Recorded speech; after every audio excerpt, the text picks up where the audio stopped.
Yeah.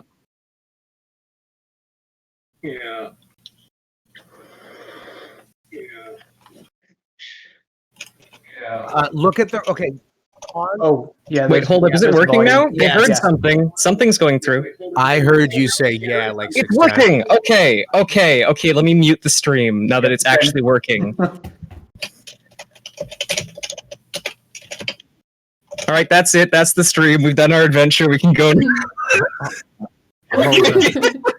See you next campaign. I'm just gonna go. Just gonna buy. I need everyone to know right now, I have never wanted a meteor to hit the fucking planet worse than right now. No. Right now, I don't do. Up until this moment, yes. No. Right now, it would be the most infuriating time. Right now.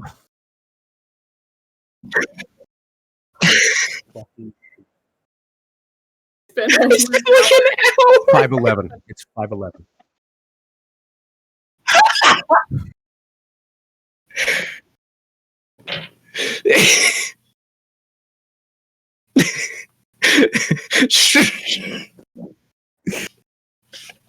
Lies. Okay, so. All right. So, hello, everybody. Yeah. Okay. Oh, God, I've touched things. What have I Oh done? no. Okay. Oh no. They're It's my saying end. You're No! fine. I'm losing Right. flowers. They're I saying just it stopped need- again. Curses. Yeah. Oh, because you're getting what you're getting from what you're getting out through your speakers. You're not getting what you're putting in. Yeah. So you just to set up an audio input. Yeah, it should be fine. Is that good? Is that good, stream? Can you now hear me, the one that I am? Can you hear the nerd with All right, the we're good. beard? We're good. Okay. And the off-center green screen. All you guys missed is that I was yelling that this was your fault, and you imagined the first 75 minutes of this stream, and even that last 5 minutes. Also, now you imagine that problem too. This has been a Never perfect. happened. There's been no technical difficulties this whole stream. This is an unmitigated disaster. Should I end the stream and restart it so we have a clean VOD? No, because you can send me the file. We'll and just leave this. This is fine. This is how the game Don't works. touch it. Don't breathe on it. Yeah, no, It's on brand. It's on brand. Anything. I don't want that to be on brand, though. It's on brand. You can't stop it. Listen, guys, a witch cursed us to have technical difficulties. Mhm. Also, James was the witch. James was Yeah, the he witch. was me. James's ISP was the witch. Jesus Christ. Hello, everybody. My name is Jim Jam, and I'm joined by some friends, and this has been an unmitigated fucking disaster. I'd like to welcome you all to Technically Heroes, a D&D campaign where we're going to attempt to run D&D, and according to the first 71 minutes, if Alex's math is right, it's not going to go well, but I really appreciate you all being here today. Oh, sweet Christ. I'm going to give you a little bit of background first. Technically Heroes, Season 1? Campaign 1 is based in the city of Vancouver in a world split between the mundane and the magical. We will meet our particular characters who will be roaming through the horrible wasteland that I'm about to put before them, known as Vancouver and Hastings Street, in but a moment. Don't laugh, it's true. You can't laugh at the truth. I had this all prepared. I had 100% preparedness. I was like, I'm going to say this, I'm going to do this, I'm going to do this. And then like 71 minutes later. No, this is liberating because it couldn't have gone worse. There's nowhere to go. It's all up. It could not have been worse, and we're good now. There's no you can't even be nervous anymore because we already fucked it up. Yeah. Yeah. Oh, right. They saw me fucking around with my computer settings in like triplicate video for like 40 minutes. It was full Tesseract. Yeah, no, it was a problem. It was bad. I created the machine. I'm dying. Oh my God. Fuck. We can swear Yeah. on Nothing this else stream. that could right? go wrong. We We've already done can. We it. can. It's there. If you enter my chat, it specifically says 18 and above. Don't be a dick. So I'm just gonna quickly pull up Twitch because I also want to be able to see the chat. Yeah, I've got a little chat station. I'm just gonna pop the chat. I've got a out. TV screen that I dragged over across the room that's like 3 times larger than my actual monitor. You guys, and I mean this to the oh god, how do I pop out chat? I know there's a button. Top right, right below your profile pic. There's a little button. Show mod icons. Pause chat. Pop out chat. Bam. That's All the right. one. I'm gonna fill my screen on the right hand side. Experience. Welcome everybody. Welcome to Shit Show 2.0. I think like 0.3. 0.3. This is an alpha. All right. So I think the best thing to do right now would be to just jump into it. Yep. Yeah. Because it's 5:16 and I work tonight. So let's do that. I am Jim Jam. Joining me are Liam, who is playing Cedar Cliffland. I am also being joined by Momo Catton, who is playing... Yeah. Your name didn't pop up. I was waiting for your name to pop up, but it didn't. It was just like, yeah. All right. Who are you playing today, Momo? Mary Mim. Mary Mem. I'm also joined by Rookie Carmine, who is playing Hayden Winters. Hayden Winters. And then I'm joined by Alex, whom most of you actually know, who's playing Frank the Tank Masters. Jesus, this is you know what? This is just gonna be it. I'm into it. Okay. It's a good party. Yeah, it's a good party. A bunch of randos. So we're gonna let's RoboFish84 says let's fucking go, and I can't tell if he's angry or not. No, Get he right added into it. multiple O's. Get That's fucking on with enthusiasm. it. Yeah, there are multiple O's, so I assume it's like It's not. No, multiple O's is enthusiasm. Multiple exclamation points. That's anger. It's not in cap. That part was in caps. let loose the Jim Jams. Okay, give me 2 seconds. I'm gonna close my door. I know. More things to do. Fucking hell, dude. I mean, I can let loose the Jim Jams. Oh, I mean, it's an 18 Wait, I plus can stream, stream but it. My neighbors Twitch wanna see Twitch my- will Well, ban Let's just us. quit. No, Yeah, man. if you get your dick out on stream, Twitch is gonna ban you.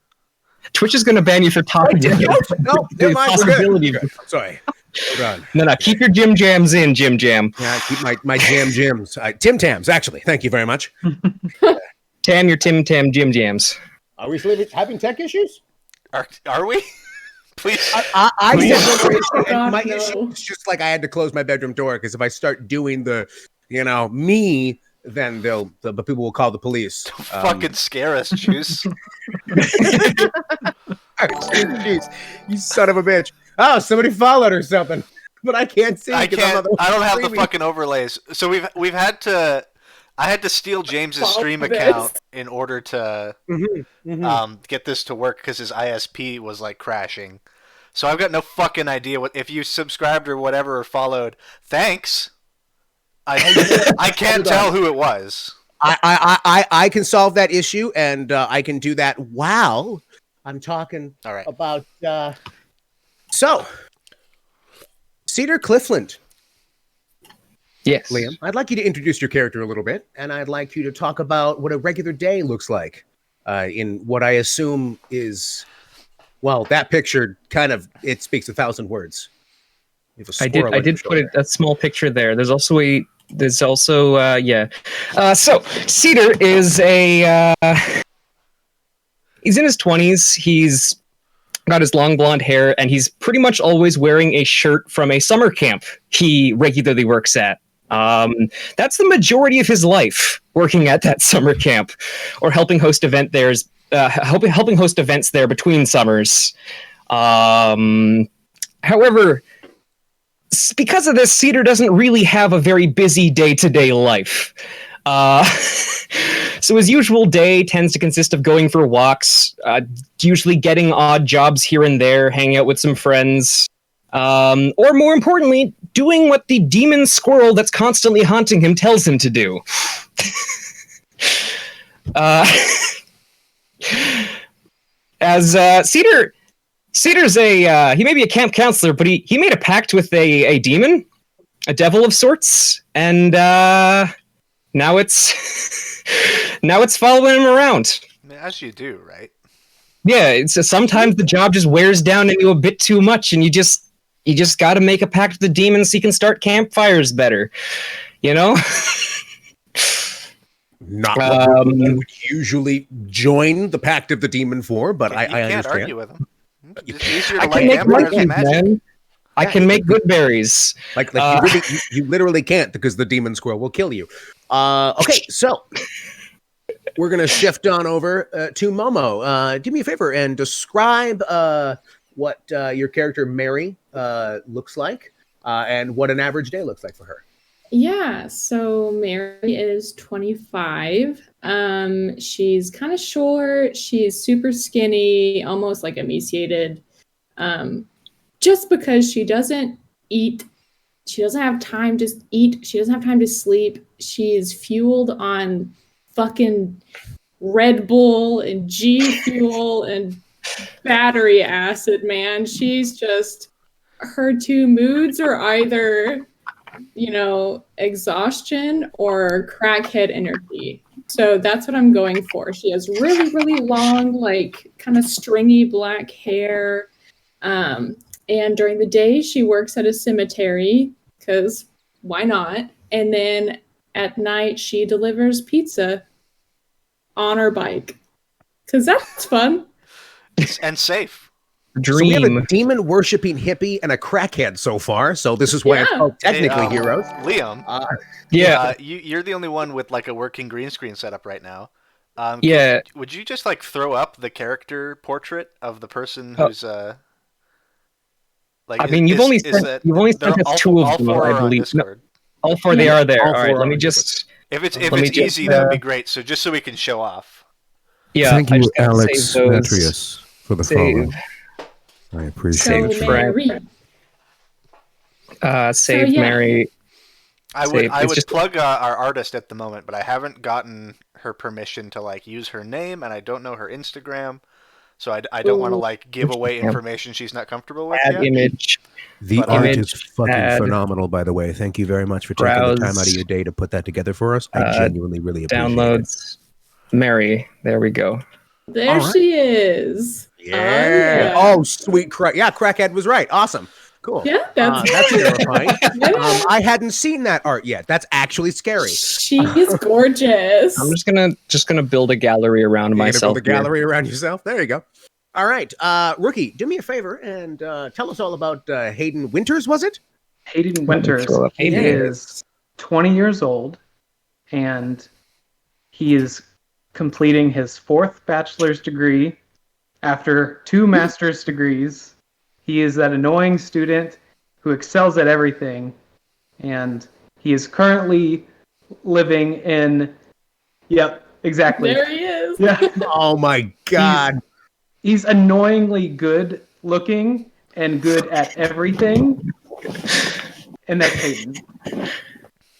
He's a very punchable character. What a nightmare. I can assure you right now, you're going to get punched. Yep. This is fantastic. Oh my God, that's amazing. Oh. Lastly, just pausing for impact and pulling up this picture. Just before we proceed, chat. Brace Anyone yourself. watching the stream right now, how is the audio quality? I just want to make sure that not one particular individual is coming through really loud. I know that my mic's got a lot of gain to it. I just want to double check that nothing's coming through ear piercing. It's broadcasting through my my output. So for me, everything sounds pretty good from your guys' end. Okay. So I think we should be all right. All right. Okay. Yeah. So people are saying it's pretty good so far. Okay. Cool. All right. Let's move on to Alex. Can you tell us all about Frank the Tank Masters? Get the picture, please. Frank is a Greek tragedy. Yes. It looks like a tongue. That's the point. Yeah. Frank is based a lot on the Hangman card because of his whole issue of being trapped. He played varsity football for Vancouver College, Fighting Irish. He's got the varsity jacket, which they do not make. He had to custom order. Yeah, no, it's bad. He gave himself the nickname. And he is a part-time substitute high school gym teacher. Wow. This is... You know what? I liked the name Technically Heroes, and now it's much. I don't think we qualify as technically. you might get barely, or like, you know, in real desperate straits heroes. Yeah. Nothing better on the shelf heroes. Bottom of the barrel. Kirkland signature Dollarama brand. Heroes. President's choice. Let's move my webcam in front of everyone. Well, now I'm in front of everyone. Heroes. Oh, I feel that one. Oh God, minimally heroes when none others are available. Theoretically vaguely hero-esque. This is good. Yeah. Frank peeking over my shoulder. I appreciate you. Frank's behind you, and Chat. Liam, don't turn around. You can't look in his eyes. That's funny. Is he worse on this side? No, definitely worse on that side. Full screen him and put him right behind. Oh gosh. That's what I had for a bit, and I couldn't do it. Just Liam, Mr. Cedar Clifland. Yeah, you have received a invitation, a small letter left in a mailbox for you as a. Stop moving! He's just mixing it. He's just like. Just putting it back so he'll stop haunting me. It's really hard to look at. There we go. I feel for you. I feel for your life. A small letter has been left in the mailbox. Do I need to just at the camp for you? It's rather mundane looking, a simple white envelope, and the only thing written on any part of the envelope on the exterior, anyways, is Cedar Clifland with the number 3. What the heck? Well, let's take a look at this. I think I have an envelope paper there I could use for dramatic effect. Yeah. As he pulls out his hydro bill. Oh, look, it's tax. No. Oh. What does he find in the envelope? Okay, he's gonna step aside to make sure there's no one else around in case this is something personal, and open it. All right. So you kind of unfurl this long letter that's been folded over and over and over, just so it can kind of fit inside the envelope. And as you kind of reveal it, it unfurls and rolls to the ground past your feet and kind of continues rolling until it hits the edge of a desk. And you can tell there's even more to be unfurled. And seemingly written on this piece of paper over and over and over. Much attuned to The Shining, all work and no play makes Jack a naughty boy. I'm sure that's not the actual quote. It's pretty close. It's the word S.A.S.S, or it is an acronym, an abbreviation of something, S.A.S.S, written continuously in fine point all the way down this long sheet. Impossibly long to fit in the envelope in the first place. He just kind of looks at the scroll, just baffled, and just kind of looks at at a squirrel just kind of standing in the corner of the room. Are you the one? Are you the one giving me the sass? That you? The squirrel raises his hands and and just stares at you with his dead black eyes. They're gold. They're gold? Yeah, the squirrel explicitly has golden eyes. Oh, my apologies. His golden eyes that kind of shimmer and reflect the light passing through a nearby window. and the squirrel drops off of a small kind of end table or a small book table and walks towards this unfurled scroll essentially, and unfurls the final points, and at the very bottom is an address. Oh. Well, looks like somebody's wanting us for a meeting, eh? You sure this wasn't like a prank by you or something, eh? No? Okay. Well. Yeah, the squirrel just stares you down intently. Their time, date, something like that. Usually shady messages you get in the middle of the woods. Have a time or date? No. Yeah, it raises a small furry finger with a long kind of its clawed nail, and it just taps the piece of paper at the address, and it just stares at you. Its visage never changes. Just adorable squirrel with golden eyes. I'm just gonna kind of pick up the end of the scroll and just look at the address, and just kind of look at the squirrel and tap the address. As you do so, there is a shimmer to the letters themselves that kind of passes from left to right, like a chromatic, like a rainbow almost. Well, that's interesting. It's at this point that you begin to smell kind of like smoke burning. Oh, shoot. And you look behind you, and the very top of the letter has ignited and is very quickly, like a fuse leading to a form of explosives, burns itself down till there is just a small slip of paper burnt on all edges that remains with the address. And the address itself is 1111111 Vancouver. Cedar has grabbed a fire extinguisher and is blowing it where the now spraying where these coals burning up. Burning pieces of paper all over the floor of what I assume is a wood cabin. Oh yeah. Oh yeah. Yeah. He's stepped aside into like a staff area, but he's whipped out this fire extinguisher and he's just hosing the place down. Yeah, absolutely. Spraying that lovely, noxious smelling,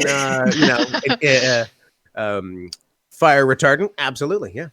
So you put out the flames rather quickly, but you are left with a small slip of the singular address. And the squirrel just, again, stares up at you. Speaks not a word, thinks not a word, changes nothing in its visage, and just stares at you from the floor. Well, thank goodness for the government-mandated fire extinguishers, eh? Never thought I'd get to use one. I should probably report about that. I'll get to that later. For now, let's figure out. And he's going to kind of step... Actually, he's already pulled himself aside. He's going to pull out his phone and look up the GPS on this. He's going to look up the... He's going to look up on maps, just sort of figure out the location of this. Yeah. Pull up Google Maps, yeah. And you type in the address into Google Maps, and as you hit enter to begin the process of searching for this address, you see that similar shimmer cross across the letters and numbers on your phone, and then your phone crashes. And then it boots up quite rapidly. But it does so in a manner that is different than it usually does. It doesn't give you the pulse or the vibration and then the logo. It gives you a new logo, and it says S.A.S.S. S.A.S.S. And you can see the periods between each letter, signifying that it is an acronym of some sort. He just kind of looks down at the squirrel. This is your doing, isn't it? The squirrel actually shrugs and gestures to the phone and gestures to you and then shrugs a second time. Well, the phone okay.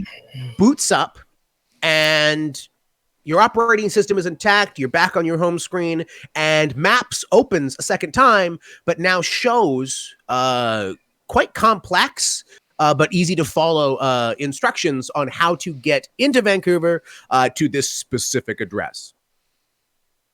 Well, I'll have to swing by when I'm off. The hell? Is that... Just kind of look over his settings and figure out what the hell happened. Is that like a new update? No new Everything updates. appears to be as it was before the reboot, with the exception that every few minutes the maps opens up and kind of like gives you the, do you want to start your GPS directions? Not yet. Save that location for later. I gotta go file an incident report. Okay, yeah. So yeah, he's gonna go file an incident report. Yeah, you meet with your like the head camp counselor Randy, because they're always named Randy for some reason. And you file an incident report about the small fire. He asks you questions about how a small fire started in the cabin. What kind of explanation? You leave out the magic bits. Yes, a magic squirrel lit these fires. Good call, demon hippie. We'll leave out those bits and just sort of explain he's not entirely sure, and he's going to start talking to some of the kids to see if they left something like glasses or something near some paper. Okay. See if they can figure out the source. See if they can figure out the source. Just looking back out the window at the squirrel every couple of seconds. So, is this squirrel always within a certain range of you? Yeah. I don't get it as a familiar until a higher level, but for now, it is. Yeah. So it's kind of this squirrel is always within 30 feet of you, no matter where you are. And the squirrel itself is almost always in a precarious situation, maybe hanging from a wall, or on odd occasions, it's sitting in a kind of perfectly human stance.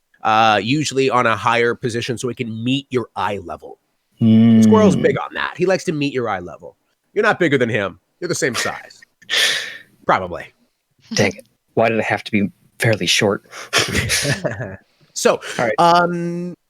So Cedar goes through the, kind of the rest of his day. If you'll excuse me, my cat is clawing at my door and I need to tell him to shut up.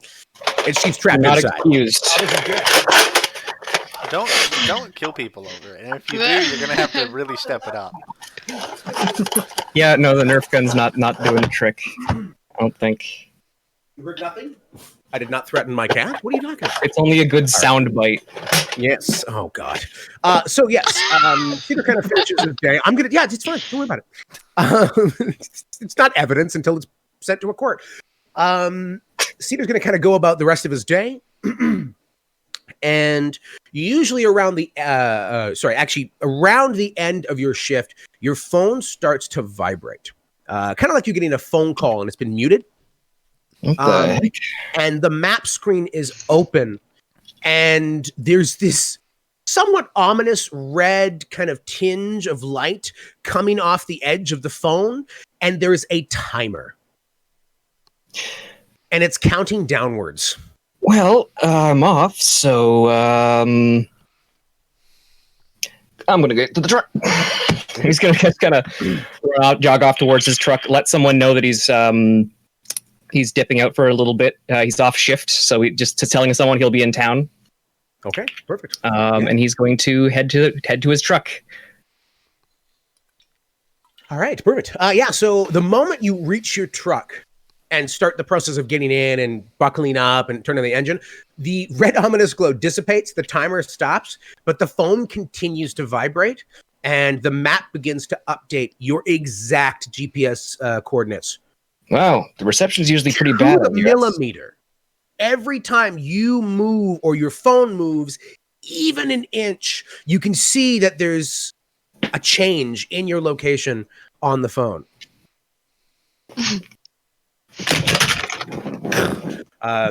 Yeah. So you kind of slip it. He just sort of fiddles around with that for a minute before the squirrel urges him forwards. The squirrel climbs up the side of your car and in through a window and makes its rest in the passenger seat. Here, make yourself useful and hold this. Get the squirrel to hold that up for him, and you'll start the car and just start the truck and head out. Okay. So do you follow the GPS directions as they're stated on the phone, or do you look at the map and make your way there in a route that you so choose? I'm following the GPS directions because right now they're doing things that they shouldn't be capable of doing.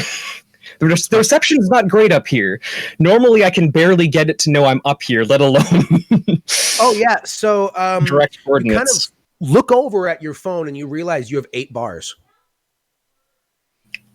There are now extra bars That's too many. on the service widget. You have I'm usually 8 lucky to bars. get 1 or 2. What the frug? So as you Okay. make your way, following the GPS coordinates, they're very detailed. And it's down to like your phone will start making announcements down to like the foot. In 15 feet, please turn What right the and hell? veer around the vehicle in front of you. Can you switch In back to the metric? 23 feet, please veer around the pedestrian about to fall into the road.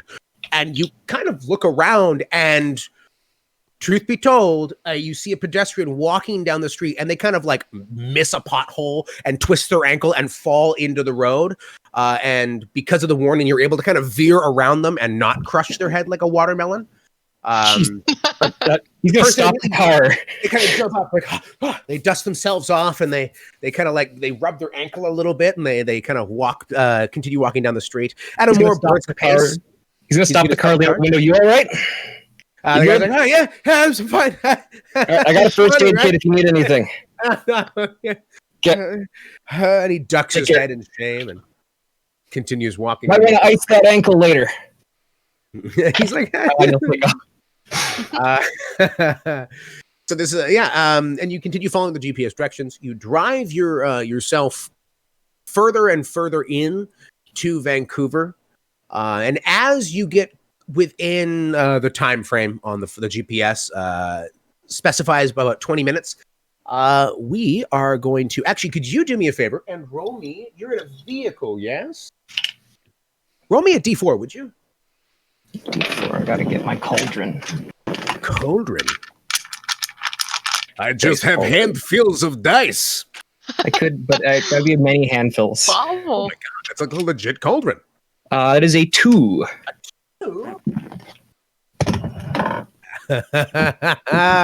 Fantastic. Okay, so as you're driving, traffic is kind of picked up. Vancouver traffic. So, you know, people wandering into the street like there's no cars at all. You know, the occasional person who's in some form of inebriation stumbling into the street, people on their phones. So you're kind of in like gridlock and you're moving foot by foot by foot. And again, the GPS is perfectly accurate. And you can actually see your little squirrely friend is tapping his foot a little bit. He's getting kind of impatient because the person in front of you can see they're like, they're taking duck face selfies because apparently that's still a thing. And you just kind of like sitting there, hand on the wheel, just like you're not falling asleep, but you're in that you're getting relaxed. You know, you've had your day. Yeah, you're yawning. And you just kind of peer to the right and you can hear some music coming from a restaurant. And okay, so it's that one. Perfect. So you can hear some music coming from a restaurant. And there's some outside tables. There's people eating and talking and all that. There's a couple people walking by on cell phones, listening to music. You know, everyone's kind of meandering about their day. But you just kind of, for some reason, you notice something's odd about these flowers in hanging planters. And they're kind of swaying a little bit. And you're like, and you can feel the window is slightly cracked because the squirrel refuses to ever not have the window cracked. There's no wind. Like, you know, it's not a windy day. There's nothing really going on. And you see that they're kind of this. And then you watch one of these plants dab to the music. Okay, we're going. And then you're watching them, and you're stuck in gridlock traffic, and you're watching them kind of groove. And they're like white guy dancing. You know, this is a perfect representation of what they're doing. You know, lots of shoulders. They move the elbows high for some reason. And then it dabs a second time. And you realize there are 4 planters outside of this particular restaurant hanging there. And these 4 plants, and they're flowers, and there's a little bit of like, you know, like furnish greenery kind of hanging out.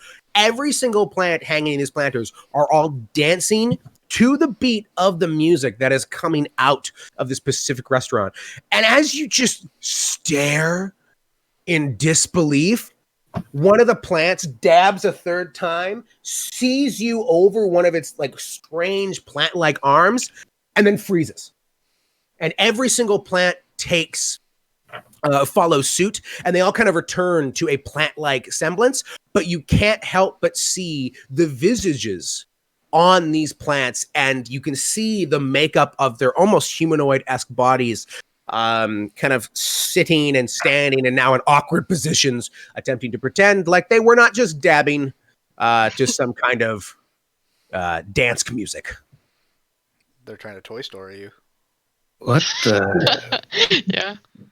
You see that too? Did you see that? Looking at the squirrel. The squirrel's just holding the phone, staring at it. Its golden eyes wide, as if it's enamored by something coming through that might not be perceivable to you. Okay. And after a few minutes, the idiot taking duck face selfies stops taking them and realizes that there's been like 4 green lights, and they veer off, speed off. And you kind of break away onto some side roads away from the traffic, and you're able to kind of make better time. And eventually you pull up to a parking lot behind a rundown building that looks like it was burnt out through some great blaze like 10 years ago. The place is an absolute shambles. And you kind of pull up along the side, and stenciled on the ground are several parking spots, one of which is already taken by this brown sedan. It's like almost like a barkish color. And you can tell there's something weird about the paint job, but stenciled into the ground are these parking spots, and each one stenciled inside of it says that same acronym, S.A.S.S. This better not be one of your friends.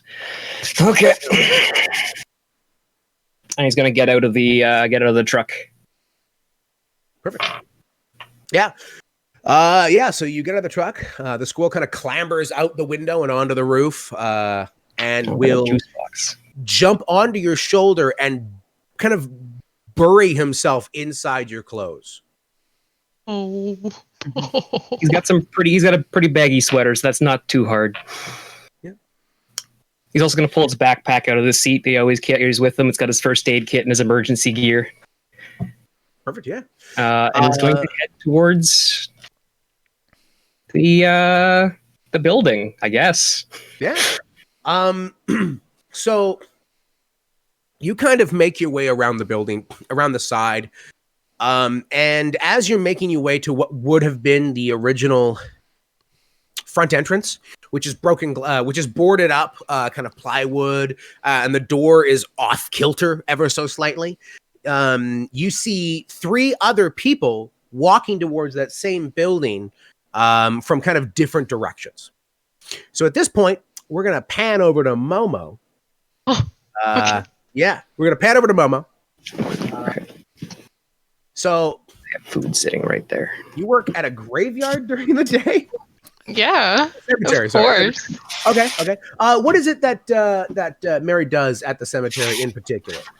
Yeah, so Mary basically just cleans the tombstones, very respectfully, washes them, cleans them, maybe sets out some new flowers like you do. And that's basically it. Whenever everything's clean, she can just sort of lay amongst the beauty of death and journal, Holy shit. If you're not a necromancer by the end of this campaign, I've failed as a DM. So, all right, yeah. So you're scrubbing away at some tombstones. And yeah, you're giving them a nice wash. You're kind of removing any grime. There's a couple of tombstones that have been spray painted by some disrespectful youth, and you got to get a little bit. You've got to get more elbow grease in there. But you make your way into scrub-a-dub-dubbing it down. I don't know why that was the particular term I decided to use. And as you're doing so, your phone dings, and it kind of gives you the notification that you received an email. Mm-hmm. Okay, I'll sort of like pull off my gloves because they're covered in like crap, and I'll dig in my back pocket and pull out my like old phone, like iPhone 4, and go and check my email. Headphone, no, come back. Oh, for God's sakes. Oh my God. So many things are happening right now. All right, so you open up your old iPhone 3, which has been slowed down because Apple sucks. Even though they lost the lawsuit about that. So you open it up and you do have an email, and you kind of click on the email and the screen kind of zooms out, which is not a feature that you knew your phone could do. Like, it kind of zooms out and there's now like this reddish black border on the very edges of the phone screen. And the inside there is an email. And the only thing that really indicates where it came from is this word, S.A.S.S. And you can see the periods in between each letter, signifying that it's some sort of acronym. She just kind of looks at her phone for a second, but just very quietly. What? Just stares at it. And she'll try to like scroll a little bit to see if there's anything else that she can see. As you begin to scroll, you can see the little widget on the side, the bar that lets you know how close you are to the bottom. You can't see it. It's so small. And you start scrolling, and then you really only notice it because there's movement out of the corner. You're out of the corner of the screen. You can see it. It's just infinitesimally small, and you're just scrolling and scrolling. Just like I'm zooming through it. Like you're bored and on Tinder. You're just scrolling. Yeah. I guess that's how you do it. I have no idea. I am Loner Boy. So yeah, you're scrolling, and eventually the little bar starts to pick up speed as if there's some kind of momentum within this web page, and eventually it crashes to a halt at the bottom, and your phone shakes in your hand. And at the very bottom, there is a simple line of text, and it is an address, and it is an odd address. The address says 22222 to Vancouver City, with your name following that, just kind of below it, with the number 1. So, who does it say sent the email? Is it S.A.S.S. just like... It's just the word S.A.S.S. Okay.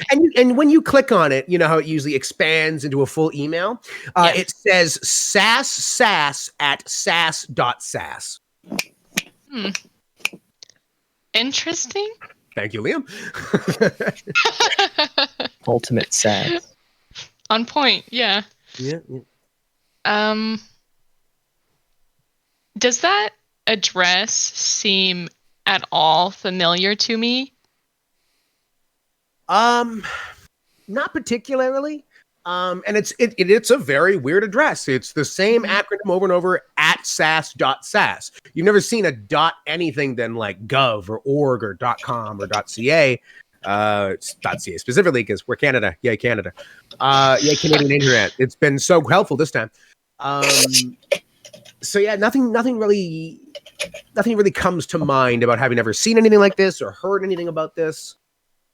So Mary's just going to kind of look around the cemetery and kind of just, job well done for today, you know? She's going to quit early. She's just going to, just like fuck it, She's going to go hop on her bike, and then she's going to go follow the address because she doesn't have anything to lose. Okay. So yeah, as you walk towards your bike, so is it a bicycle, a motorcycle? Is it one of those? No, it's just a normal ass rusty bike that she probably found on the side of the road somewhere and took. Straight up a bicycle. Yeah. So when you like kick the kickstand off and throw your leg over, your phone vibrates like you're getting a phone call, and instinctively you pull it out. I'll pull it out. And you notice that the Maps app, I don't know what fucking iPhones have, the Maps app opens up, and it's got a direction set to that specific address in Vancouver, and it gives you a timetable, and you realize that every time you kind of move or shift, the directions are pinpoint accurate. There's none of that lag or flim-flam that usually happens with map apps or like the GPS. It is pin perfect. she's gonna sort of hook it up to the front, like on the handle part of her bike, where she, sets her phone for like pizza delivery. And just for a moment, she's gonna really appreciate how accurate this map service is, because delivering pizzas sucks, And she's just gonna follow it, sling her little backpack over her shoulder, and just go. Oh, that's awesome. I deliver pizzas. This is the greatest thing ever. Yeah. Who has this technology? Upgrade. Would you sell it to my pizza place? Deliver pizzas, clean gravestones. Yeah. So you start pedaling away on your bike, and you start making your way towards Vancouver. And on bike, it's not a quick process. So you get some nice you get a nice breeze. You get to you're watching your surroundings. Eventually, you kind of make your way into kind of Vancouver, like the outskirts of Vancouver.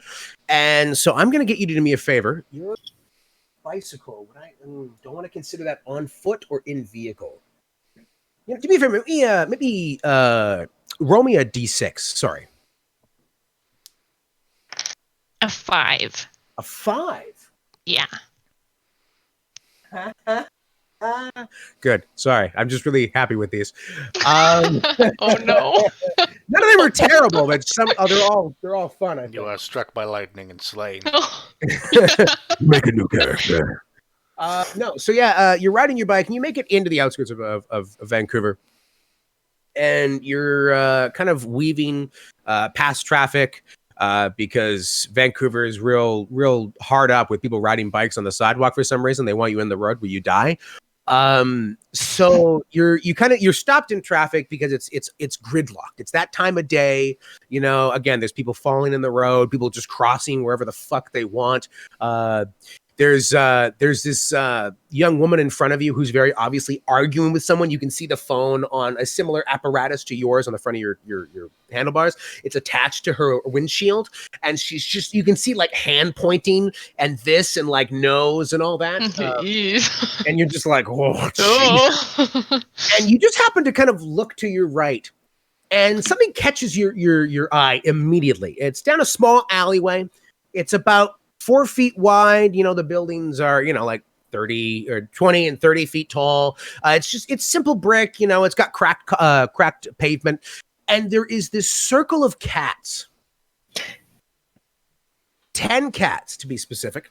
I stopped the bike. That's fair. Oh, yeah. I stopped the bike immediately. So each of the cats, whoa, slow your roll, Liam. They're cats. Slow down, man. So there's 10 cats, and in kind of like in a successive order, one of the cats goes and does this horrific growl from like looking at the ground and then looking up to the sky. And as each cat reaches the apex of its head looking upwards, the next cat begins to do the same thing until there are 10 cats meowing to the sky, somehow breathlessly in some regard, like they haven't stopped to breathe. 10 seconds goes by. 20 seconds goes by. Okay. Bye. I'm going to get off the bike and sort of walk and like wheel the bike beside me. And I'm going to kind of just lean it up against the side of one of the buildings that, this alleyway is in. And I'm going to kind of crouch down next to them so I don't spook them and just like stare at them really quietly. Can I look behind me and see if there's any like normal people that are like watching this? People, you see a businessman walking by. He's got no headphones in. He's in, like a nice a casual suit and tie. And he looks down the alleyway and just almost as if he either doesn't see them or doesn't care. It's hard to tell in the quick, like kind of seconds that he passes by the alleyway, but he just looks down and just like keeps on walking. There's people in cars that are stopped in traffic who are like, their windows are open, and these cats aren't quiet. They're like, like it's not, you're looking at cats making a sound that cats don't make. Not even in their most dire of like, I'm about to die moments. This is not a sound that animals as a whole usually make. And really, as you're kneeling there staring at this collection, this coven of cats,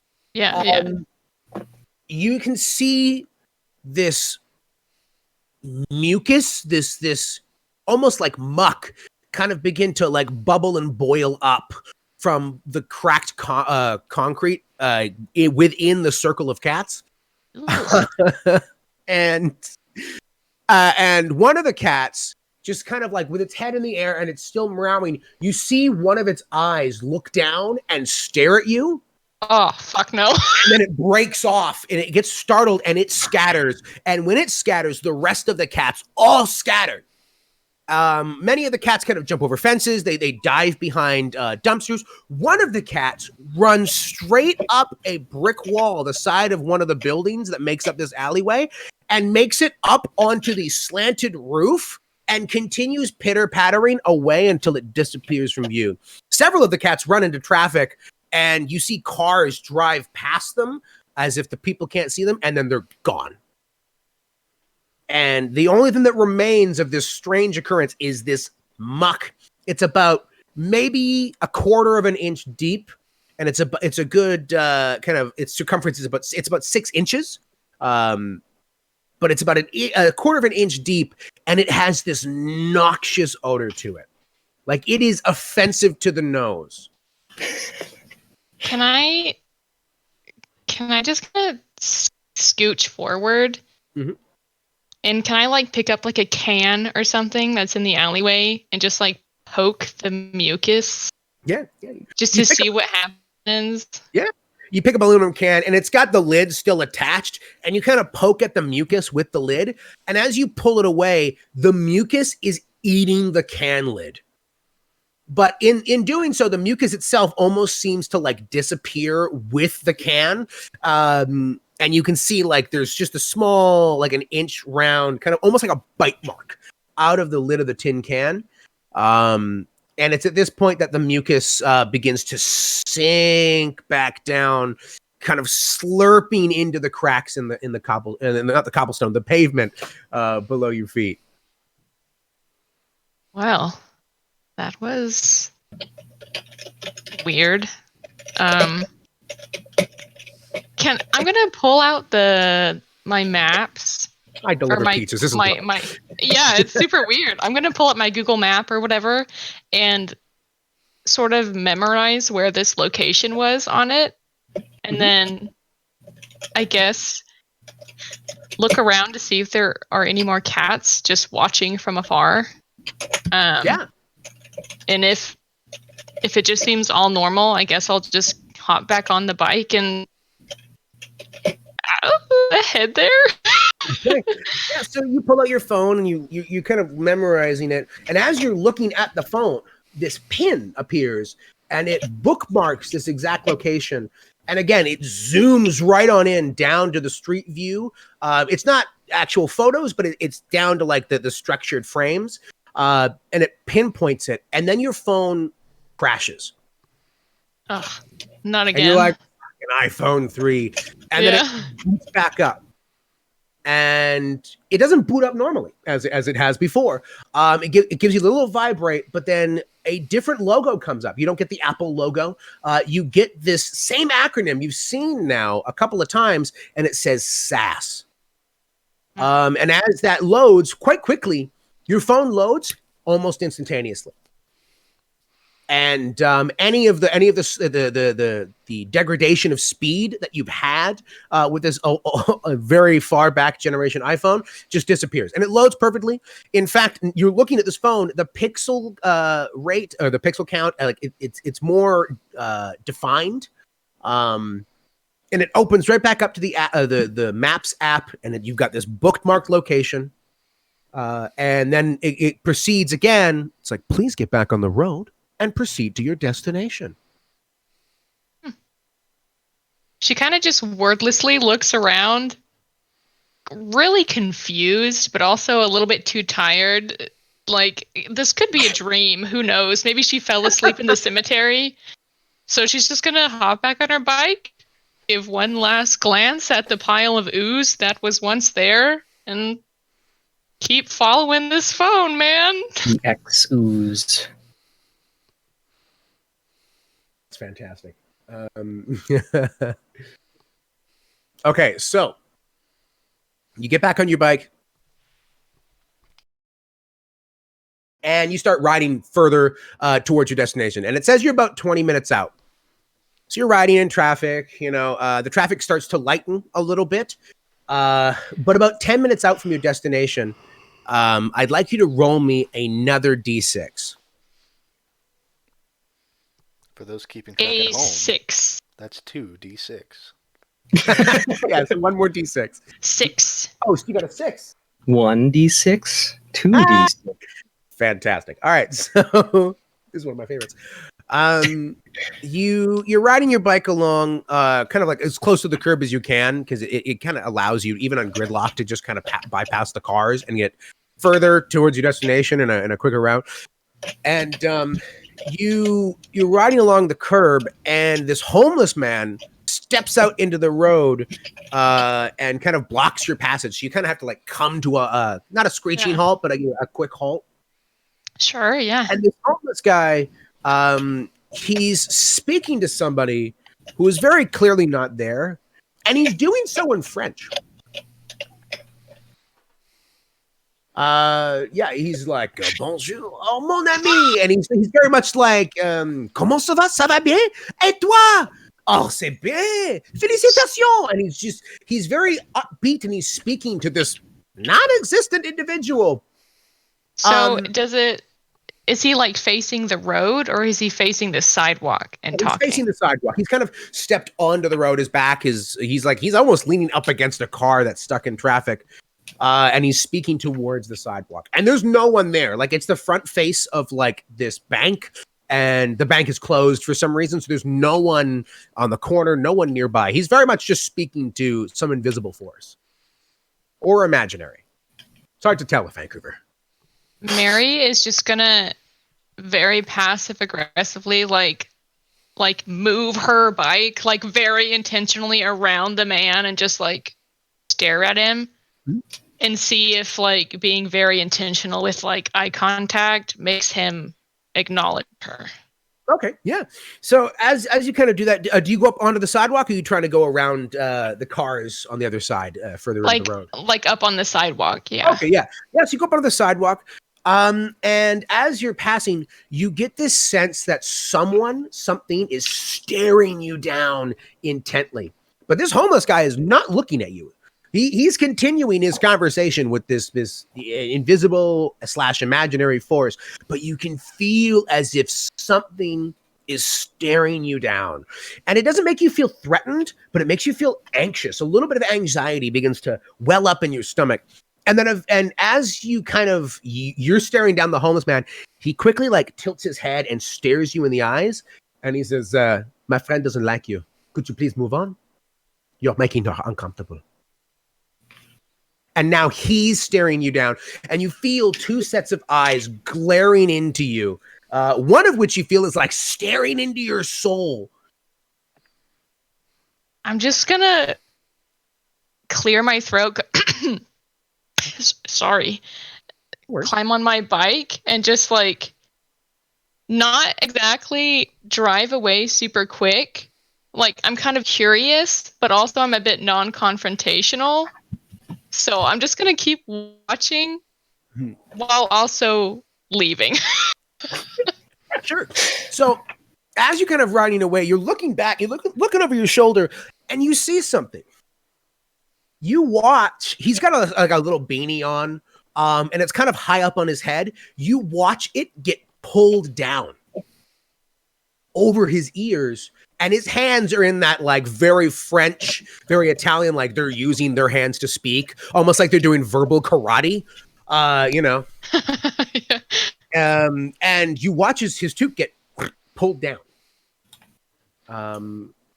And then he proceeds to walk away with his arm kind of outwards, like he's linked it with somebody else. And he starts walking down the street, opposite direction of you. What the fuck? That's a very good question. Vancouver. Yeah. Okay, I mean, I guess I'll just. No, at this point, I'm not even going to ride my bike. I'm just going to walk beside it down the sidewalk and just like look around. You're like, I don't trust myself behind the handlebars of a vehicle right now. Yeah. Yeah. Like, this has got to be like a fever dream. You're like, I hit my head on a tombstone for sure. Yeah. Teddy told me the chemicals I used to clean the tombstones was toxic. I didn't believe him. I'm dying. This is brain death. So do you continue to proceed, follow the GPS directions to the It's not brain damage, it's just drugs. Yeah. Right, okay, yeah. Yeah, so you're on foot, and the moment you get off your bike, nice bike. Nice bike. Yeah, that's your bike, The moment you get off your bike, the timer on the you have 10 minutes to get your destination. It flips up to 15.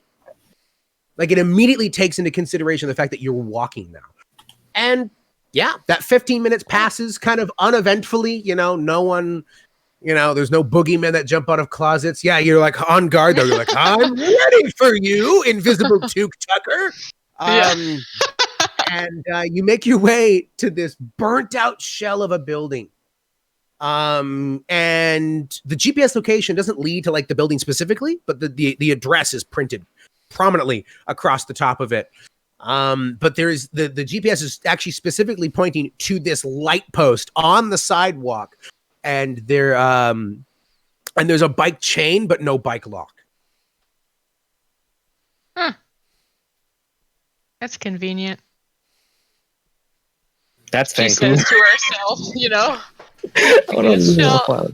Is there like any cars in the lot, or is it just like completely empty? So yeah, there is a parking lot to the side of it, and there are two vehicles. There's a brown sedan, and it's like a barky brown, and there's something weird about the paint job. You can't really quite tell from this distance. And there is a truck. What does your truck look like, Cedar? My truck is what model of truck it is. I picked out the model. It's a Honda. The F Series Ford. F-Series Ford. Of course it is. Oh yeah, the F-150. It's very very like the most generic pickup you can think of. It's got those 2.5 doors that you see in some trucks. You got to open the front door to get the back door open, and it is done up in an orange. Ooh. It's a pretty flat orange, where there's a section of matte paint over the part of the hood where he clearly blotted something out like it might have used to have been a camp truck, but then he bought it off of them after they tried to get rid of it. But they replaced it. It's got legacy, Randy. It's got legacy. Send it to me.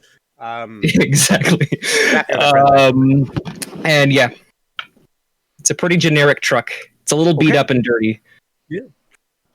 Yeah, and so you see that brown sedan, and then you see this orange truck, and you see an individual getting out of the truck and kind of closing the door, pulling a backpack out, getting himself situated, and he starts walking around to the front of the building that you're being directed to, or that the address is on, and you see two other individuals kind of coming in from further down the street, kind of almost not in unison, but not in lockstep, but they're definitely heading in the same direction. Okay, I'm gonna kind of slow down, like immediately, like just kind of freeze and just sort of stand by the light pole so I know this isn't like a setup. And I'm just gonna like hold my stun gun and just I've seen this movie before. Yeah. You get a taser. You get a taser. Everyone gets a taser. So we're gonna sidestep over to Mr. Ricky Carmine, who's playing Hayden Winters. Allow me to maximize a new photo. Oh no! So, Mr. Winters, yes. As can we just talk about the fact that Cedar and Hayden are just like they're somewhat similar, right? Like they both have that like himbo look to them. Oh, Oh yeah. yeah. Yeah. Okay. Cool. Oh, Good, yeah. good. He would say he's good. better. We, He's that kind of No, person. no.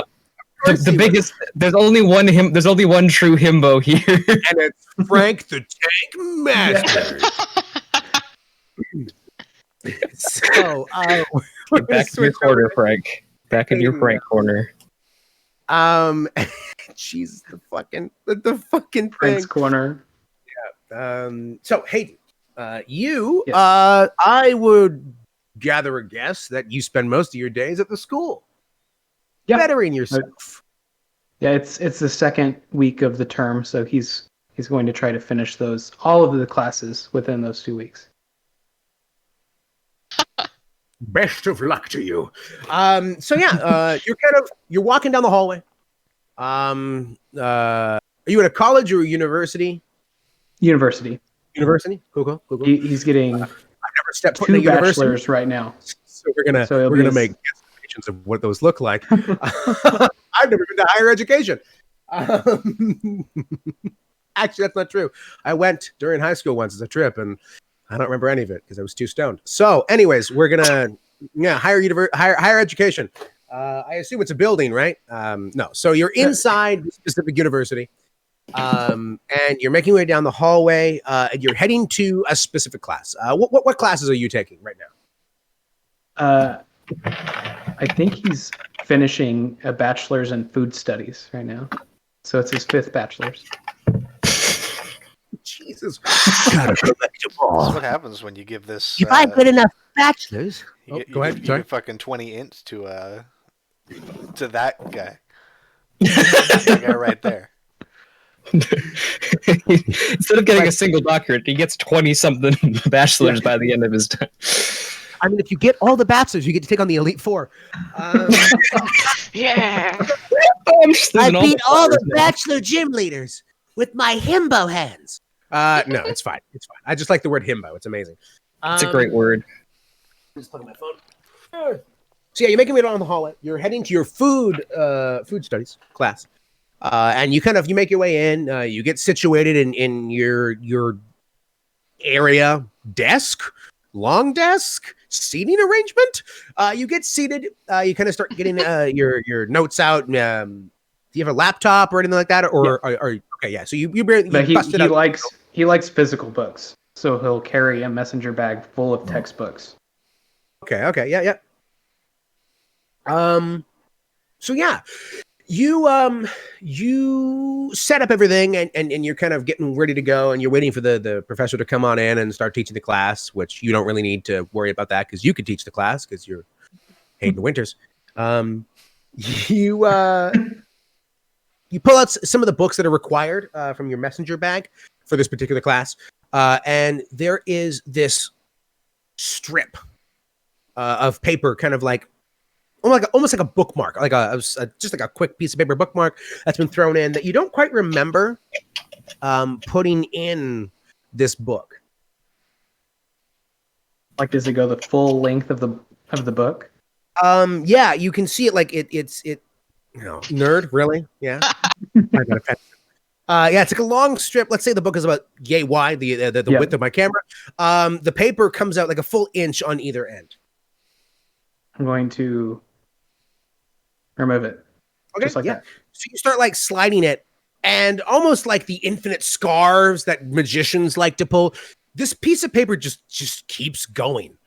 And you surmise it must be folded on the inside, right? It must be it must be folded, right? And you just keep pulling and pulling, and it starts to fall off the desk and furl on the ground. I'm going to take that and put it in my pocket, and can just try to very subtly. Oh, like you're trying to like sleight of hand. Yeah. Yeah. Make me a dexterity sleight of hand check. If you don't have sleight of hand as a proficient skill, then just make me a dexterity check. 10. How much? 10. Oh yeah, absolutely. Yeah.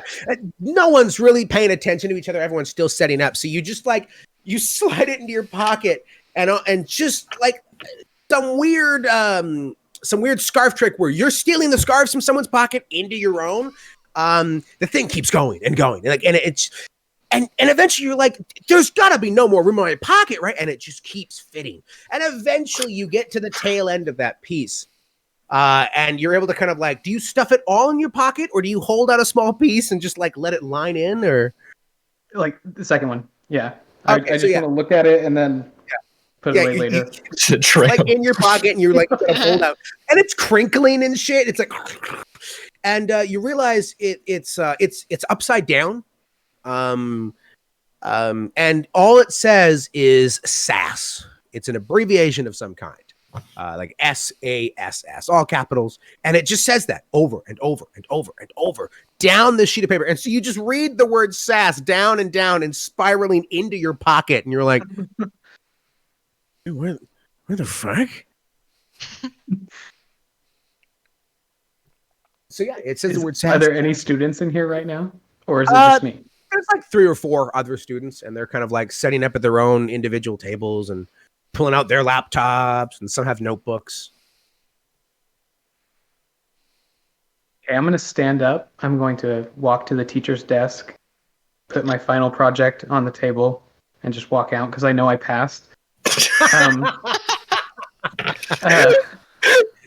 Oh Teach, God, this guy. a B, teach. You actually got this question wrong. It's this, and then the teacher shoots himself because you're the worst kind of student.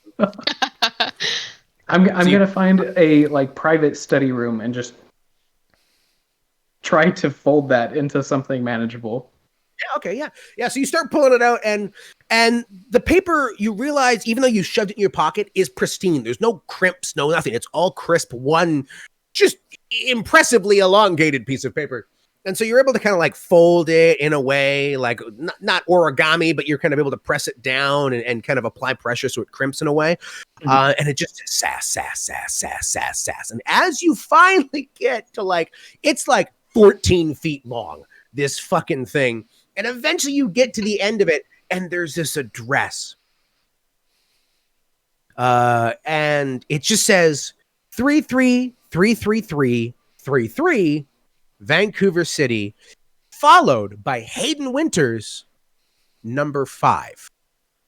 And the number 5. Like, it doesn't have the pound sign, but it has, hashtag. It doesn't have the hashtag. It just says Hayden Winters and then 5. I'm going to take scissors and cut that part off and put it into my shirt pocket. I guess take the rest and shove it into a wastebasket. Yeah. So you take it and you shove it into a wastebasket. It's like, and you just kind of, and you're sitting there for a second, kind of like gathering yourself, and you begin to smell smoke. And you look over, and the wastebasket is now engulfed in flames, and you can see like paper and like an empty pen and a banana peel. Do I have cantrips right now? I mean, are you a mage? Yeah. Yeah. Can I do control flames on that and extinguish it? Yeah, absolutely. And then I'm going to get out of there because there's smoke everywhere. Yeah, so I'm leaving. What happens is you're like, and you expend your will and you use the cantrip, and instead of actually just snuffing out the fire, it basically makes it burn out everything inside almost instantaneously. So there's just this mushroom cloud billow of smoke that just it starts filling the room. You're like, and you make your way out of the room. You quickly make your way out of the room. Mm-hmm. You close the study door, and you're like, someone else's problem. Oh no! It's at this point that your phone starts to vibrate. I'm sorry, that's amazing. Nope. I'm not gonna risk my 18th bachelor's degree. Fuck that. Fuck this shit. I'm not out. going to risk my 9.6 GPA on. It's like, hey, it only goes to 4, man. It's a whole new grade for me, Hayden fucking Winters. Anyways, It grows exponentially. I've passed every class 2.5 times. I know it doesn't sound like that, but he does in my head. Yeah. He does now. your phone starts to vibrate as if you're getting a phone call. I'll pick it up.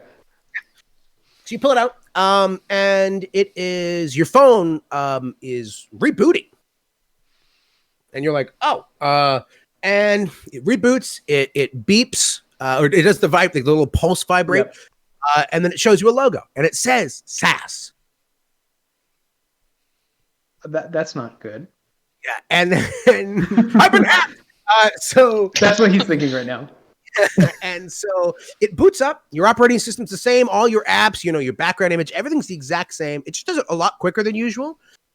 And then it just kind of on its own opens up the Google Maps app. And inputted in is the address in Vancouver that your that little slip of paper that's in your pocket had. And it's like, go here, go this. And, as people kind of do when they're looking at things, you're kind of moving, you realize like this GPS is like pinpoint accurate. Like every time you shift a small amount, the little needle moves ever so slightly or shifts right and left. And it's like a super zoomed in view. Like it's got the full infrastructure of the university campus, and it's right on you outside of this particular study room that's now filled with smoke. Is the smoke on the GPS? Yes, actually. And that's not just because you asked. Yeah, the smoke is on the GPS. Oh, God. Some fucking Marauders map shit. I'm going to turn my phone off. Then I'm going to turn it back on. And it turns back on, and it goes... Still say S.A.S.S. Still says S.A.S.S. He's a little peeved at that, so he's going to go to that address.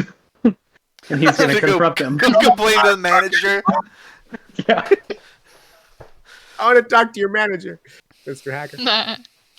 So yeah. You kind of turn and you start heading towards, what kind of, do you take public transit? Are you a foot walker? Do you have a car? I would say he has a car. Okay, cool, yeah. So you start making your way to like the student parking. And as you're making your way out the building, the fire alarm goes off. I don't flinch. I just keep moving. I am a ripper. These people are stones. You just like weave through people. So people are coming out in droves, and like, you can hear the fire alarm going off, and you just like quickly you get to your car, and you get inside and get situated, buckled up, and and all that. Do you follow the GPS directions precisely, or do you just like kind of see where it is in Vancouver and kind of make your own route there? Is it longer to go the route it's saying than what I would understand as a faster route? No, it is like it's complex, but you realize the way that it weaves through the city is a near, if not perfect, route. After doing the math to figure out that it's a better route, I'm going to take it. Love it. You're like, well, hold on. Like, zooming in, you're like, well, I get why. Yeah, it goes down here because it avoids this, and so you kind of put it in drive and you start heading towards the city of Vancouver. Okay, works. The fire alarm. Yes. Gonna be seeing that on the news later. So yeah, you're driving away to Vancouver. You take the highway and you get to the outskirts of the city. He's a speeder. Like he goes way fast in his car.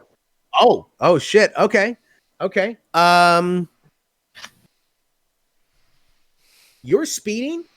And you realize, like, have you got the phone with the GPS open, kind of like on your dash and all that? And yeah, probably just like sitting on like a cup holder. Oh, okay, yeah. You look down and you realize, like, this GPS is fucking perfect. Like, it's following. There's no lag, none of that flim flam, and it's following you perfectly. And like you kind of veer a little bit to avoid a pothole in the road, and it shows that minor deviation, and it's keeping up with you like perfectly.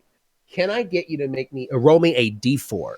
Make a stealth check or you get pulled over. 1. A 1. Centaur cops. Crossbow bolts. You're like, what's happening? Pull over. I don't know. It was funny, okay? No. Okay, what else? I said I found it funny. I didn't say you had to find it funny. I didn't say it was funny either. I said I found it funny. All right, yeah. There's a distinct difference, and I know it. There is. Shut up. Shut up. So, as you're driving, I do need you to roll me a percentile. And it is in reference to the fact that you are speeding. We here at Technical Heroes, we do not advocate. You can set fires in universities, but don't you dare speed. Yeah, you can burn down any school you want as long as you're going the speed limit. deals with devil squirrels. That's fine. Yeah, that comes into the burn down any school you want. I need someone to clip that, please. Burn down any school you want, but as long as you follow the speed limit. What's the result of your fucking... I don't know where that got me, so but it's not funny. I got a 14. 14. Yeah. That's all we do here is we do jokes that aren't funny. It's a really niche entertainment market we're really trying to break into is jokes that aren't funny. Amy Schumer was really up there as a pioneer in the field. Oh yeah, we're following the trend. There's enough quality comedians out there. What we need is some bad comedians. There's enough bad comedians out there. Entertainment. Technically heroes, technically entertainment. That's the tagline under the. There's enough entertainment out there. I mean, we had 15 concurrent viewers. Yeah, buddy. Bad. It dropped to 11 after that. After that joke. Oh well, since last time I checked. That was it. They're all gone. We have a decent amount of viewers. Fuck yeah. Sorry. Okay, so yeah, so you're speeding, you're fine. You go past a speed trap. Like you see the cops at the last second. You're like, fuck. But the cop doesn't seem to doesn't notice you, or his gun, the radar gun isn't working, or he just doesn't give a shit. You know, it's hard to tell with the Vancouver cops. I have a vendetta against Vancouver. I just want to throw that out there. That's why this is here. And so yeah, you make your way into the city. You rolled a 1, was it earlier? Yes. Okay. Yes. Cool. So, make your way into Vancouver. Focus camera. Look at me. I am the guy now. You just almost want to duck out just for the bit. Into the city, and it's gridlock. It's that time of day traffic. Come on, camera. Look at me. Thank you. So Hayden drives a BMW, so when he comes up on the gridlock, he's just gonna lay on the horn. Fucking course you do. You fucking human piece of trash driving a fucking BMW. No offense to any of our viewers who drive BMWs. You guys are okay. No, fuck you. Yeah, give it to me. Give it to Alex. He wants it. If you don't follow the speed limit, fucking unsubscribe, unfollow. This isn't my channel. It doesn't matter. Thumbs up in the chat if you follow the speed limit. Right. Yeah, give me some pogs in the chat if you follow the speed limit. Start laying on the horn, and people are like flipping you off, and they're like, "What do you want me to do?" No, blah. You know. I don't know why there's weird Italians in Vancouver now. It's a fucking spaghetti festival. I don't know. Okay? I'm walking here in my car. I got one of those standing desks in my car. You know, I gotta fucking make my way downtown. You know, I gotta walk like this. Anyway, so there's what's the speed limit? Thank you, Necrophyte, for letting us know. Unsubscribe. Get out of here. Yeah, get out of here. We don't need you. Follow Necrophyte. Finally, it's time. It's the one time it's warranted. We follow traffic laws on this show. I got a curse story for these people. Yeah, exactly. Fucking curse those people. You land on the horn and all that. And you're kind of, you're being a BMW driver, I assume. Yep. So you're a total piece of shit. And so he lives his whole life. It starts to rain, like out of nowhere, really hard. And there's like thunder and lightning above you. and it's just coming down in buckets, and like the road is starting to have that layer, like the sewage system doesn't work like it's supposed to. If your camera, Liam, is not entirely covered in shit I'm talking about by the end of this, you have failed at our. He's keeping up pretty good. He is, I'm just saying. Motherfucker, I'll make sure Frank's intro has some challenges for him. do you know what this instrument is? Okay, Just so get the gun. I might not, but I have Google. and it starts raining really hard, and you kind of you're kind of looking out just around at the people running through, some people pulling out umbrellas, some guys have like books over their head or newspapers. Like it's just this immediate downfall, which is not kind of uncommon for Vancouver. And you're staring at the corner of this street, and you just something's off. The way the water is falling is off, and it just kind of catches your eye, and you're staring, and you realize there is this void where the water should just be this consistent rainfall. There is something there that you can't see. You can see all the way through to the other side of the street. To the guy kind of sitting in his car smoking a cigarette. You can see him, but the rain is hitting something, and you can see it falling down this almost shapeless form. Like the way it falls, it's not humanoid. And as you're kind of staring at this thing, you can see it start to move towards you. And it starts to come at a quickened pace. Like it's a good 20, 30 feet away. And it moves at you at a quickened and a faster and faster pace until you see this void standing outside of your window.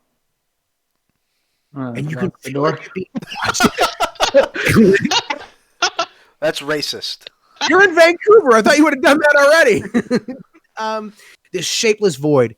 And as you lock it, almost like a millisecond afterwards, something tries the door.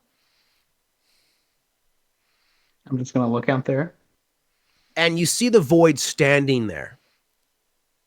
And then it kind of moves on. And you can see it like in your rear view mirror, like the way the water is falling differently. And it just kind of like dissipates and like moves down an alleyway a couple of feet behind you. And then it's gone. Oh, it's just gone now? Yeah. Is there anything you want to, do you want to get out of your car? Do you want to like chase after it? Like whatever you want to do, it will eventually disappear from view unmolested. If I see it moving away, I'm not going to do anything. But if it stayed there, I was going to do something. Okay. Yeah. Extinguish you. Yeah. So this shapeless form, this invisible yet somehow present form, disappears down an alleyway, and I'll take out my notepad and I'll sketch the shape of the void. Yeah, sure. What? You're an artist too? Of course, fucking goddamn winners. Who's not? Oh, or it's easy. I fucking hate your portrait. I love that. You just have to see something and put it just back draw on the paper. good. It's that easy. Oh my! It's that easy. Oh it's my that gosh! Easy. It's that easy. You fucking piece of shit. Yeah. So you do your sketch and you realize, and someone honks at you from behind, which like, how fucking dare you? I drive a BMW and I'm sketching art of an invisible creature, sir. I'm better than you. Somebody honks at you from behind and you look up and you realize like the car in front of you is now actually moving and like traffic's kind of breaking off. But I'll just shake out of it and go forward then. Yeah, but like with the quick like sketch you did, like it really is this shapeless thing. Like there's no biology, there's no legs or anything. Anatomy, sorry, would be a better word. Okay. There's no anatomy. Love it, Liam. There's no anatomy like to this thing. It's like the shapeless form. So yeah. Yeah, while driving, he's Hayden Winters. Driving, and eventually you come upon the address. The GPS leads you, and there's this like parking lot. There's a parking lot, but it leads you past this parking lot, kind of around the side of this building, and there's this garage. Now, the building itself burnt out. Total piece of shit. The garage, molto bene. It is the pavement itself is slick, or not slick. It's got a sheen to it. It's obviously been waxed recently. The door that overhangs, it's got this like really heavy lock on it. You can see inside the garage there's amenities, like there's tire pressure gauges and like there's like grooves where your vehicle can fit in. Basically anything that like a BMW driver, because I don't own one, so I don't know, a BMW driver would want for their BMW is in this garage attached to this piece of shit burnt out building. Oh, I'm gonna park in it. Okay, perfect. Yeah. Like pull in. Like I'm not even gonna ask. I'm just gonna go in. And you park on in, and like there's these grooves for your wheels that like, it fits perfectly. This is made for your BMW, your specific tires, all of this. I'm sorry. The Italian community came into Vancouver with a vengeance, apparently. Hence the burnt out building. Yeah, hence the burnt out. Yeah, there you go. Please don't come after me. I like spaghetti. He lies. And so do you get out of your vehicle? Do you sit around for a bit, or do you check things out? What do you do? I want to look at my phone to see if that updated. Yeah, it's like pin prick precision, and it tells you like you've reached your destination. You have reached your destination. Thank you for driving. You're like, thank you for driving. You're welcome. I'm gonna look out and see if there's a valet or anything. Oh yes, it's a burnt out abandoned building. Where is my valet? Is there a burnt out abandoned valet here? There is this. You already parked yourself. Yeah. Better parking. I would like you to repark my car. And if the second parking. Second parking. I imagine that's how the Hayden Winters effect. Any kind of attendant I'm looking for. Okay, an attendant. So yeah, as you kind of exit the garage, this woman just is there. Like you kind of turn around and you're like a little bit startled because she's just like there. Her hands are clasped behind her back. She's got like a nice like kind of uniform on. It's almost like a mix between a bellhop and a valet in a strange way. And she's like, "Hello. Hello. Thank you for coming. Thank you for driving. I'm just waiting. Is there something I can do for you, Mr. Hayden Winters?" I'll take a little bit of moisturizer from my pouch and just kind of cast friends on her. So, yeah. So you kind of focus your energies and you push the spell out, and the spell just keeps going. It passes through her, and you realize like it. Either she can't be targeted by the spell, or she isn't a target at all, and she just kind of smiles. That's unsettling. I'm going to walk past her. And as you walk past her, she doesn't like. She's not like. Her feet just kind of as if they're on tank treads, and she just kind of like. As you walk by, and she's like, "Is there anything else I can do for you, Mr. Hayden Winters?" Make sure no one touches my car, and I'm just gonna keep walking. Of course, Mr. Hayden Winters.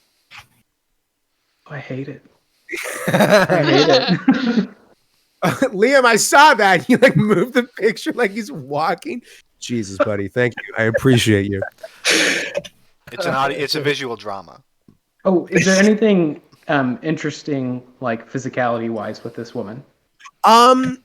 The only interesting thing about her is that there's nothing interesting about her. Her features are exceedingly plain. She's a young white, young Caucasian blonde woman, but her hair, everything seems almost like so perfect that it's fake, almost like synthetic. That and the weird swivel tape thread. I'm just gonna walk around and see if I can find something that's not this woman. Then there are many things. So yeah, anything but this woman. Anything Don't but let me that. touch my car, including you. So, theater, the green screen. So yeah, you kind of come around the side of the building, this burnt out wreck, and you can see the address is across the top of it. And you can see there's a gentleman coming from behind you who's kind of heading in the same direction. There's a young woman standing across. You think it's a woman. You think she might be undead. I'm joking. She's like, I'm sorry. There's this woman across the street standing by a bicycle and kind of heading towards you, either to pass you or to the same building, is this like hippy dippy looking individual. He's cracked out a juice box at this. What is the address show that I see? I believe for you it was 333 Yeah. 333. And that's what I see. Yeah, and it says 333 Vancouver Street, like on the building. Like it's like it's not stenciled, it's like the stupid the brown kind of goldish numbers that you screw onto the side of the house. It's like some of them are off kilter, like someone did this really quickly. He's coming! Hayden Winters is almost here. So like yeah, some of the threes are like yeah. And you're pretty certain like the C is somehow like flipped, like it's backwards, because you can see like the insert, like it's not a full mold. Yeah. At this point, he's thinking about leaving, but his phone is still weird. So his phone is still weird. He wants to speak with that manager. Human piece of trash. I hate it. You are the himbo Karen, and it makes me sad and happy simultaneously. We'll get him fixed up through the power of friendship, or we'll leave him in a volcano or something. There is a volcano, so we're gonna sidestep now. The moment you've all been waiting for. Was that a cue? Was that Frank the Tank Master? Oh god, I got to enlarge him now. Yep, you've got. You do. I want to. He's coming for Frank, you. Like, Oh, get up in all eyes the. are so piercing. He really does have some like. He's got some blue steel going. He's got some like piercing yet dead eyes. Yeah. Yeah, that's welcome to Frank. I see you, but I'm dead inside. It's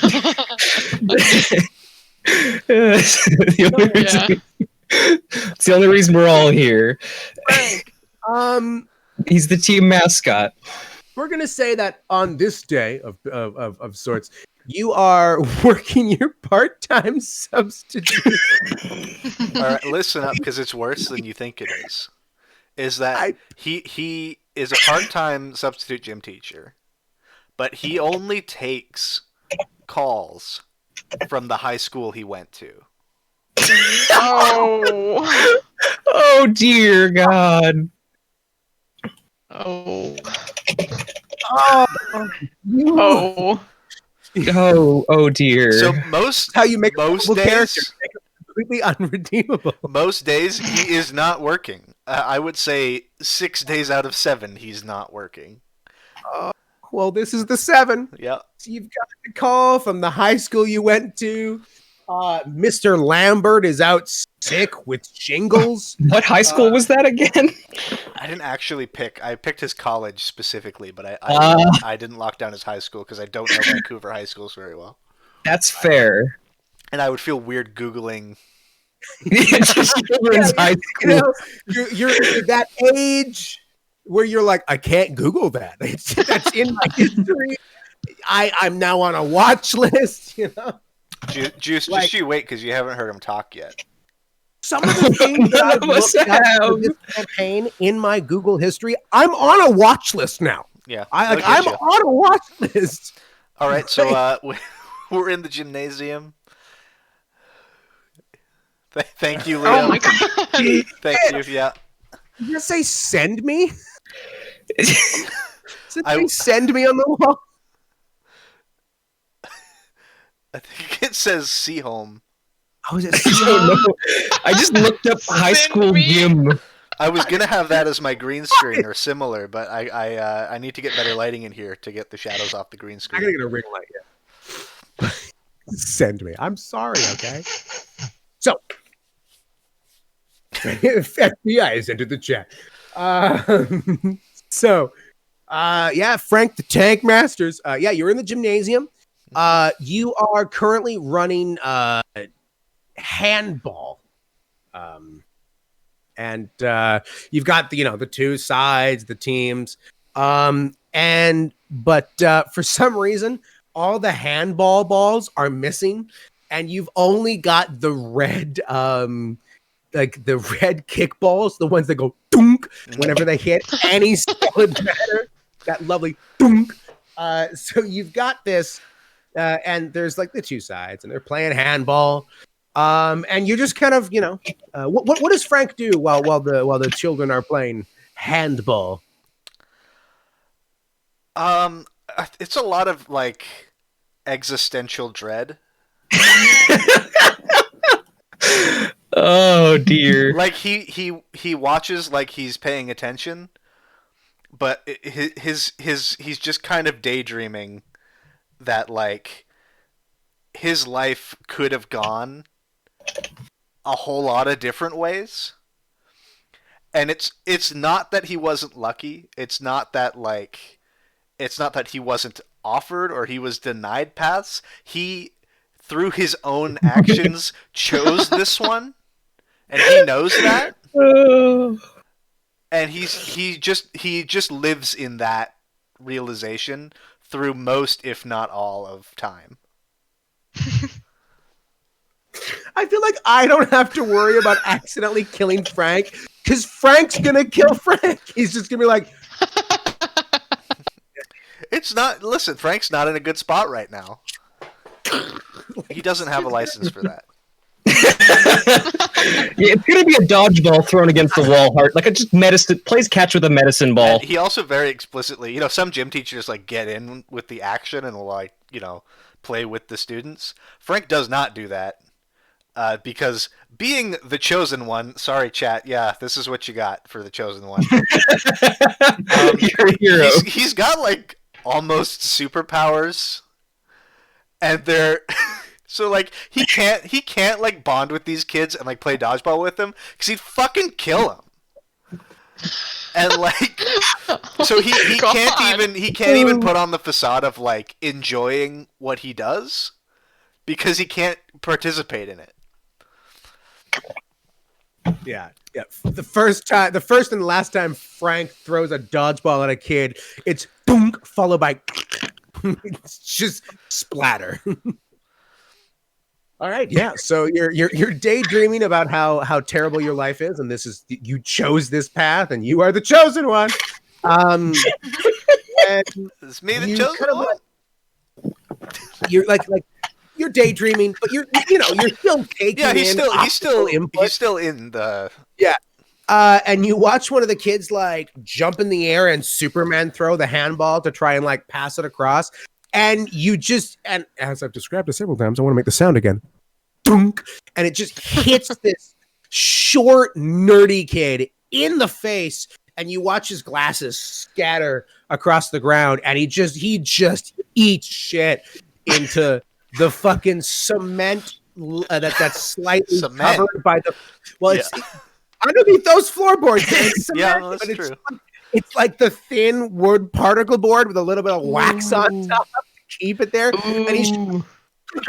And he just bounces. Frank blows his whistle. And I'm assuming these are like 8th grade kids or something. Yeah. He just yells across. He's like, "Gosh dang it, Bricker! I told you, stop with the Superman antics. You can't be jumping around throwing balls at people like that, Bricker." He walks over to the nerdy kid and he's like, "Okay, you got kind of bloody nose. Let's get you to the nurse. Hey, everybody, you got to do laps. You got to do laps. Do 10 laps." Oh God! Oh no! So, I'm sorry about that, but I'm not sorry about that. Just for the audience. Listen, yeah, you guys weren't ready. I warned you wouldn't be ready, and you weren't ready. I've looked up some royalty free art. How you doing, your imagination. So I'm gonna take this this bleeding child to the nurse's office. What the fuck is What? that? Royalty-free child. Dora the Explorer. Enjoy your royalty-free child. So yeah, you start taking little Todd to the nurse because his fucking nose is just flattened by this thick red leather ball, like almost leather ball. Todd, buddy, we talked about this. You got to stick up for yourself sometimes. You gotta, like, maybe we try contacts or something. You're losing your glasses like every other day, bud. And like the glasses are gone, like they hit the ground and scattered, and like you looked up to like when you picked them up, and they're gone. Somebody took them, or like they slid under the bleachers, the rollout ones, and we all know those are gone. For that's it. You can't, yeah. And he's just like, and he like looks up, and his nose is just like pressed flat against his face. Yeah, Bricker hit him real hard in the face. Yeah, and don't worry there, Buckaroo. It looks pretty fine. We're just gonna get some Kleenex up in there. Stop all that. Up in there. Don't worry, buddy. We're gonna get some Kleenex up in there. Don't worry. Yeah, bud. Don't you know, Dottie? Yes. You gonna make it? Oh God.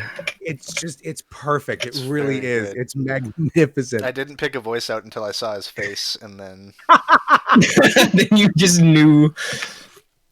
I knew what I had to do. I'm the chosen one. God came down to me, and God said, "You got to fight demons," and I was like, "All right, God, if you say so." Oh yeah, bud. Don't you know, Frankie? So yeah, you start walking this poor kid to the nurse's office. Yeah. You know, as you do. I don't know why I was like, Thank you. Jesus, you are fucking quick, Liam. The kid's fucking done. Jesus Christ.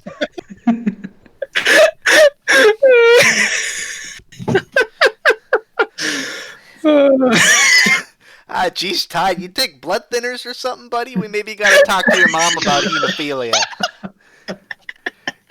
It's really coming gushing out there, champ. We got to get you to this nurse.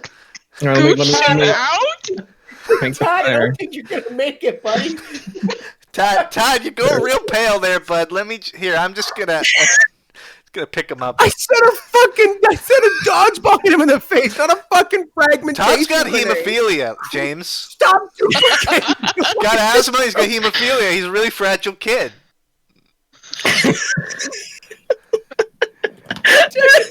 He's got a single mom. She's doing her best, but like, you got a kid like this, is so fragile. She can't like spend all the time she needs. Oh yeah, he's health getting dodgeball, but he got hit with kickball as per established lore. I did say I meant a kickball, but dude, it's a kickball to the face, man. I've been hit in the face. My face didn't explode. Yeah, but if I make it smaller, you can't tell what's going on.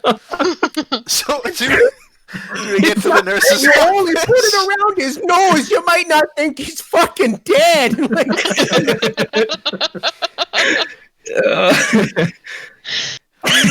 Oh, There's blood on the ball, blood on him, and a Frank's shirt. He's like, "Oh, you got blood on me, Daddy." It's not the first time. It's all right, Dad.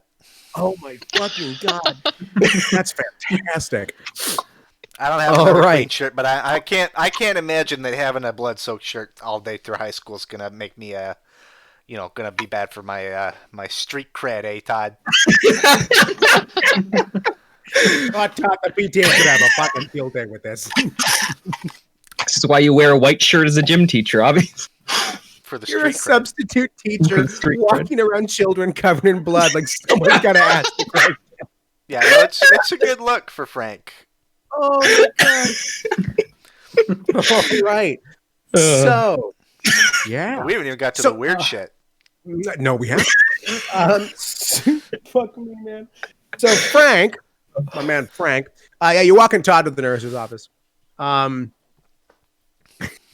I don't even know where to proceed with this. It's just this kid's dead. I'll fucking take you take him to the nurse's office. And you kind of get him situated on like the fucking the slightly too high for like the age group bed with like the fucking World War II wool white blankets on it and the pillow that's filled with straw. And you get him situated, and the nurse comes over and she goes, "Hey Frank," and hey Trish, it's Todd again. He took another one of them. Superman. I mean, they're getting the Avengers. It just came out a little while ago, and all the kids are really into that Superman guy. And they're all throwing balls all over the place, and Todd's just getting the worst of it. I'll tell you. Just like... She goes, it's, once a week, Todd. How are you doing? And he's just like, because his face is apparently caved in. Yeah, he's having a real bad. He's not having. Yeah, thank you, RoboFish, for catching that. Frank isn't going to be good at the.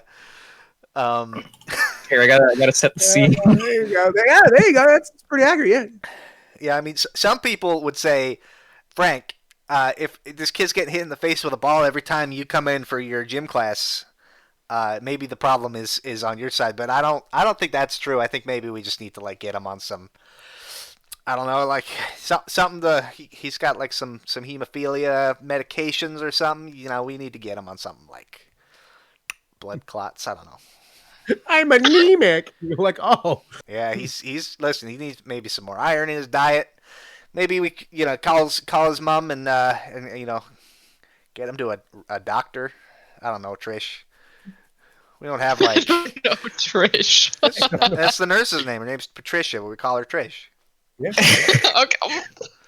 Yeah. So Trish, she's like, no, you're right, Frank. You're right, Frank. And she kind of like, she kind of kneels down and she gets that like the mesh, the gauze, and starts like wiping the blood away. I don't know.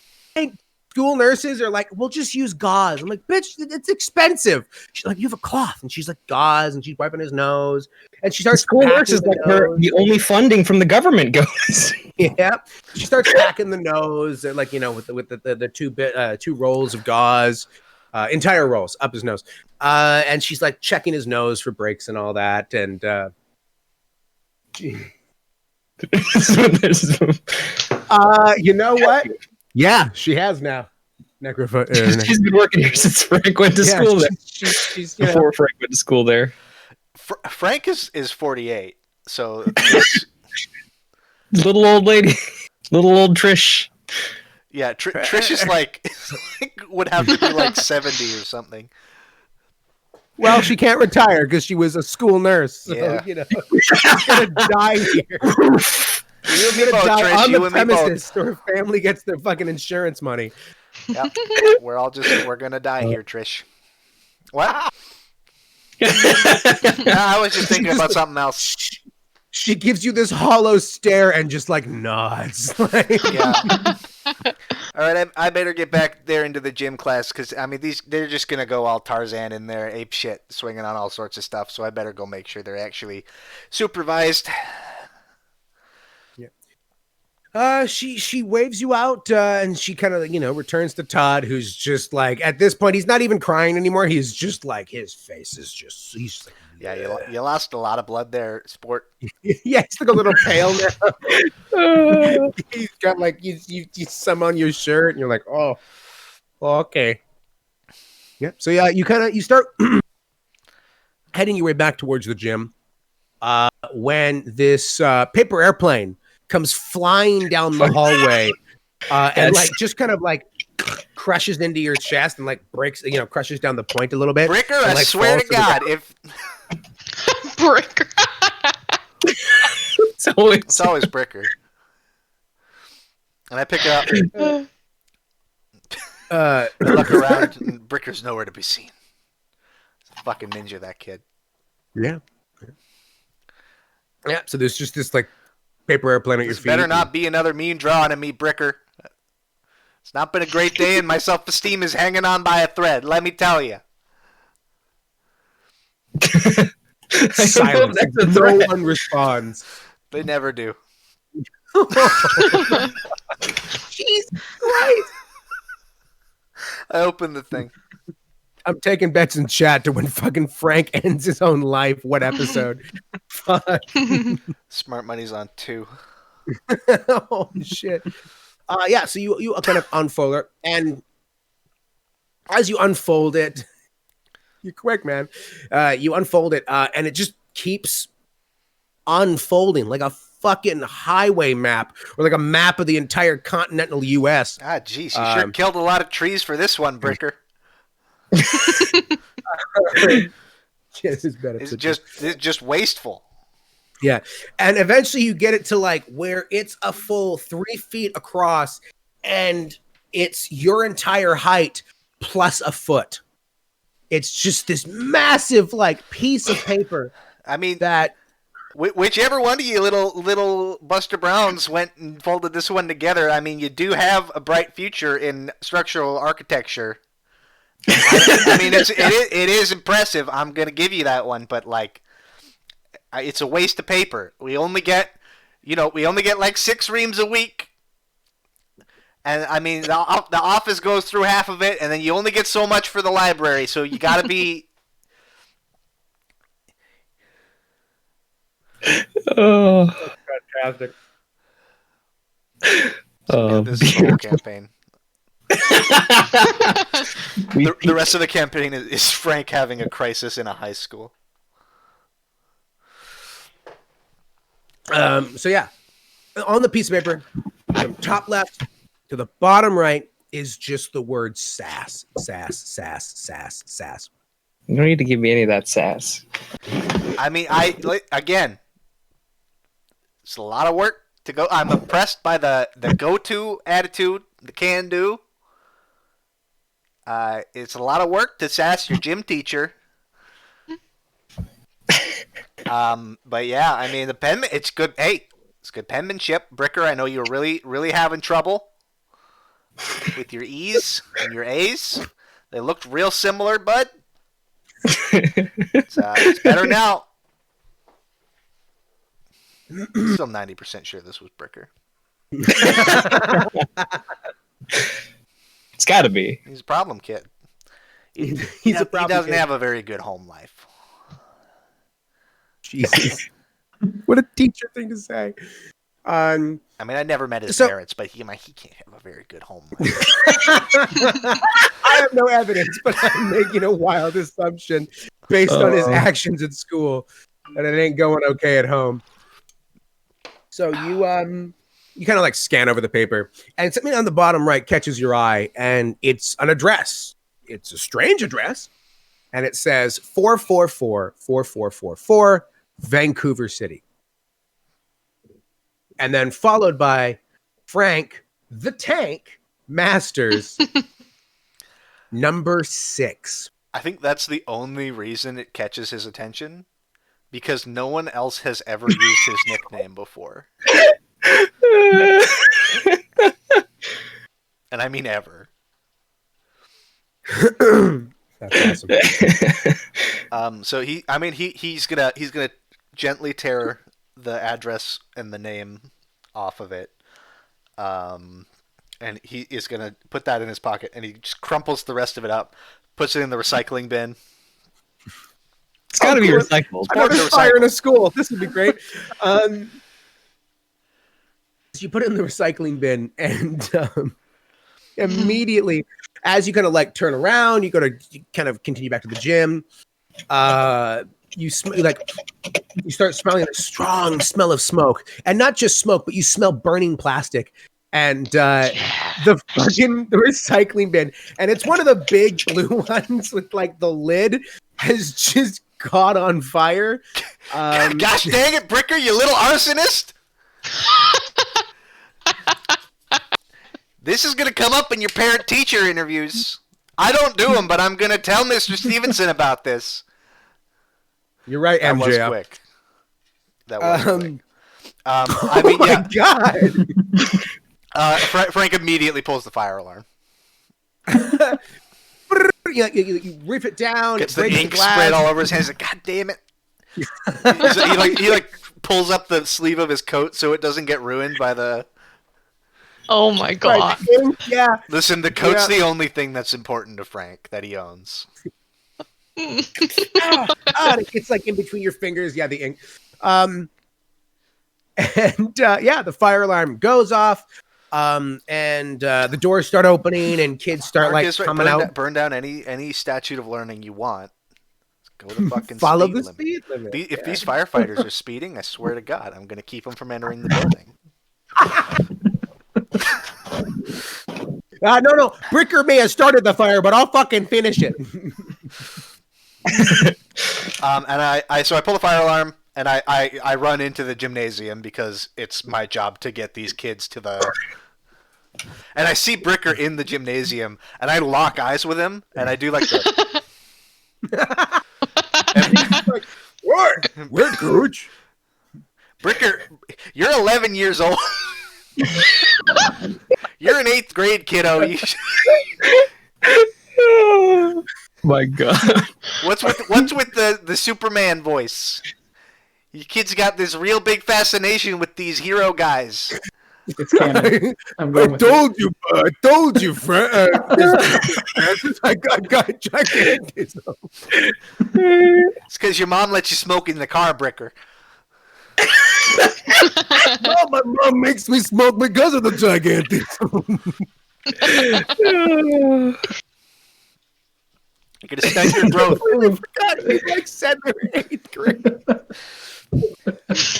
No, Mark's right. Bricker was held back a couple years. Yeah. Well, what do you want, guys? Bricker, usually when somebody gets held back, you still progress your physical education, so you're in the same weight class as your classmate. This is why Todd keeps getting broken noses, Bricker. It's been 3 times this month, and I only worked 4 times. So it's... Where we going, Coach? The fire alarm. Yeah, I mean, I don't want to alarm anybody, but the school's burning down, and we got to get out of here right now. Everybody line up, get out.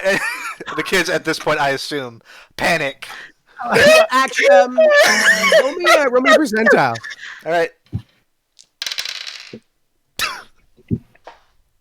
Okay. Yeah, that tracks. It's an 8. It's an 8 a lot of the kids are like, oh. A lot of the kids are like, oh, and one kid goes, remember the drill, and Bricker just like, no, and just starts elbowing like his way past small children. Everybody follow Bricker. Bricker knows the drill. You got to get outside. You got to go by the football field. We're in the bottom left corner. Hold on, and he's like reaching in his pockets because Mr. Stevenson gave him like the fire drill. It was like 3 weeks ago, but he hasn't washed the jacket, so it's probably still in there. And he finds it, but like he spilled coffee on it at some point, so he can't read it anyway. So he just leaves it on the gym floor. And he's like, "All right, everybody, just get at it. You start running." Bricker's just like, go to the football field. Go do your laps of the football field. He starts knocking down children, and Bricker like busts through the exit door, and then all these kids just like run out screaming. And do you stay behind, or are you? The building's on fire. I don't know, man. James, you've been talking like Frank's like, maybe this is it. No, Frank's maybe I can end it this way, you know. Frank, no, he's not. Not episode 1. Not episode 1.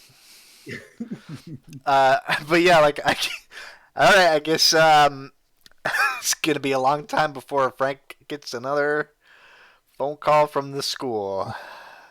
So you make your way out and you see like your kids are screaming and running towards like the fucking football field, and all the other kids are doing that weird like single file walking to the death camp thing. Yeah.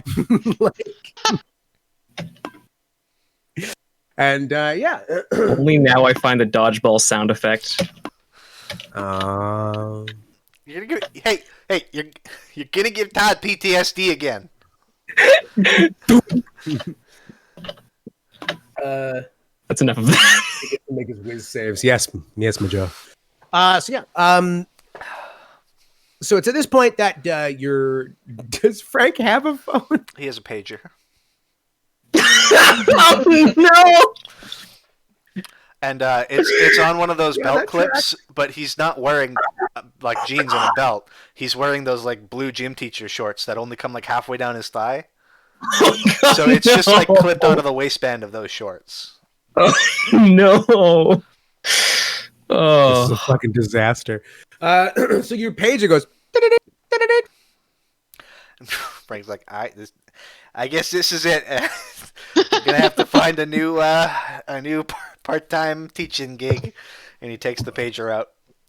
maybe I'll be a substitute math teacher at this school. So there is this message that kind of comes across it, Mhm. And it says "S.A.S.S." Bricker. No, he just lets it go, and he's like, "What's this S.A.S.S. thing supposed to be about?" It's one of those memes. Is this one of those maymays? Is this the new Fortnite guy? Jesus Christ! Kids are always talking about Fortnite. I'm living vicariously through you guys. I'm not. When it comes to me. That's right, MJO. As kids tend to be. It just says sass. It just says "S." Yeah. Okay. Frank's gonna put it away because it's not important right now. Yeah, He does the fire drill. He gets the kids like corralled into Drill. a place. I mean, yeah, there is a fire, but I mean, like he gets the kids like situated. He's a substitute, so like I feel like he kind of just passes them off a little bit, like Yeah, to somebody like to like the vice principal or something. And I don't think his shift lasts much longer. Nobody knows it's his fault or anything, but yeah, like I mean, there's not going to be any more gym class today. No, most likely not. Rest in peace, Jim. You were nice. Goodbye, Jim Asset. There we go. Yeah, I mean, listen, Trish doesn't move too fast anymore. Maybe somebody should have got in there and checked on her and Todd, because, I mean, the smoke inhalation there. Todd's got asthma, and I mean, she was on dialysis for a bit. So, anybody? I don't see her anywhere.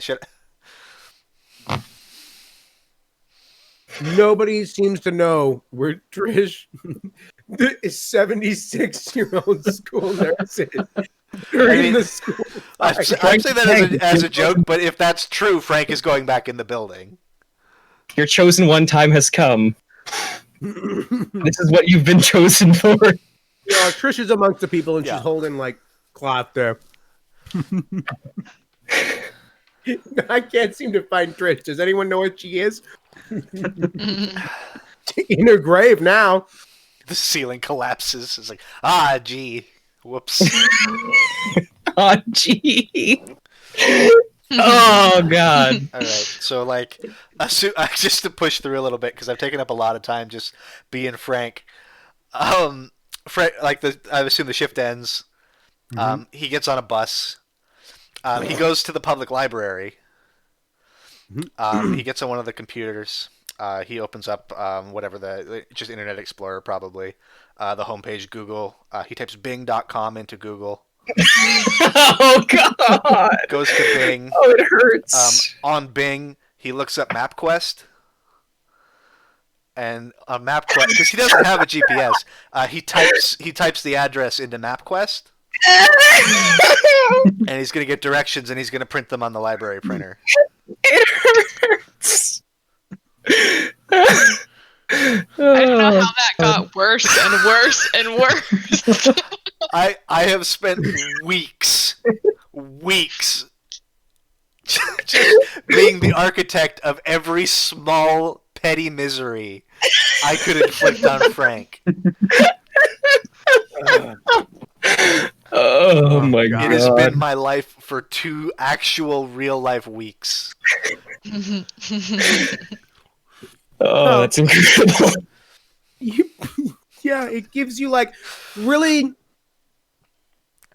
Actually, it gives you really simple direction because it fucking has to do with your MapQuest. But as you type it in, like Bing.com and MapQuest.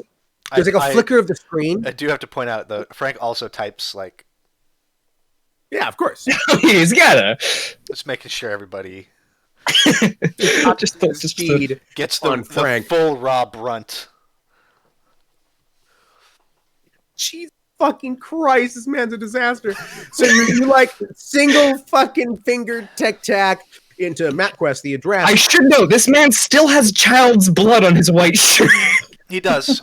And he does have to ask the librarian about how to get the printer to work.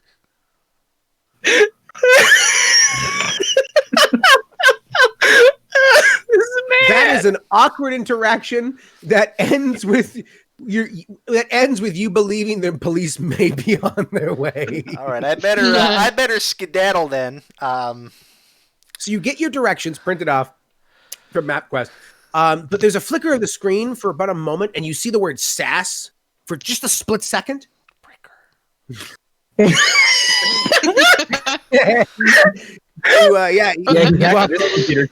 awkward interact. Well, it's not awkward for you, but the lady's very obviously like, yeah, you this and that and blah blah blah, and she like gives you the instructions, and you print out the MapQuest. Eyes are up here.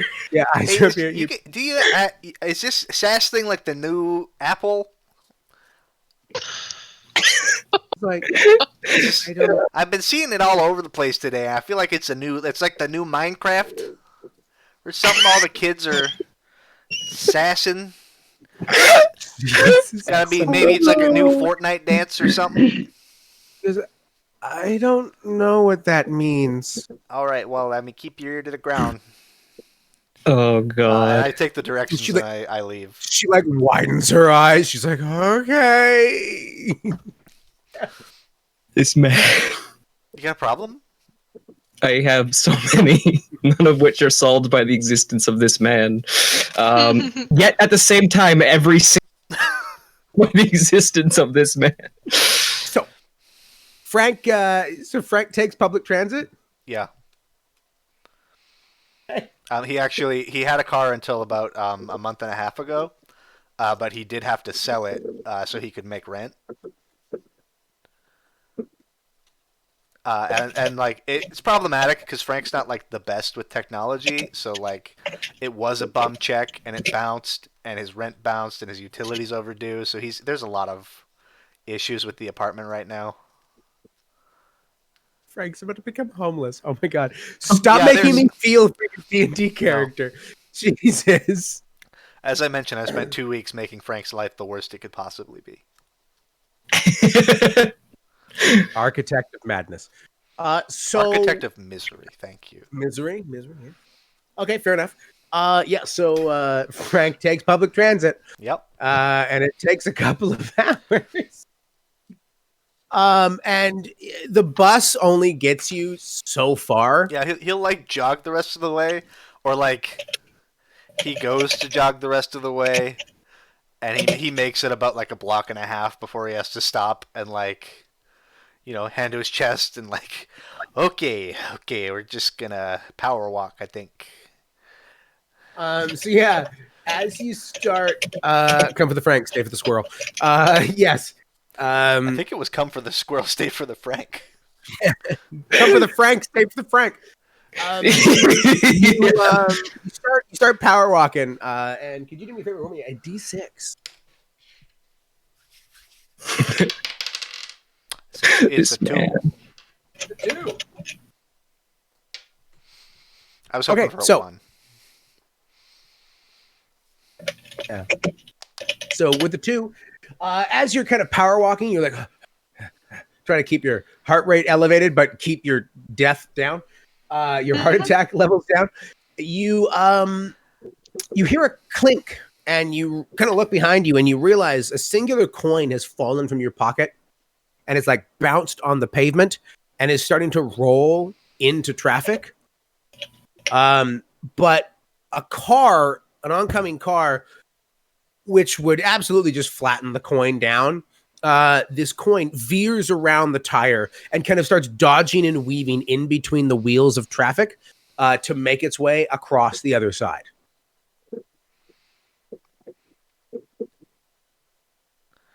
Okay then, and he just keeps power walking away from the coin.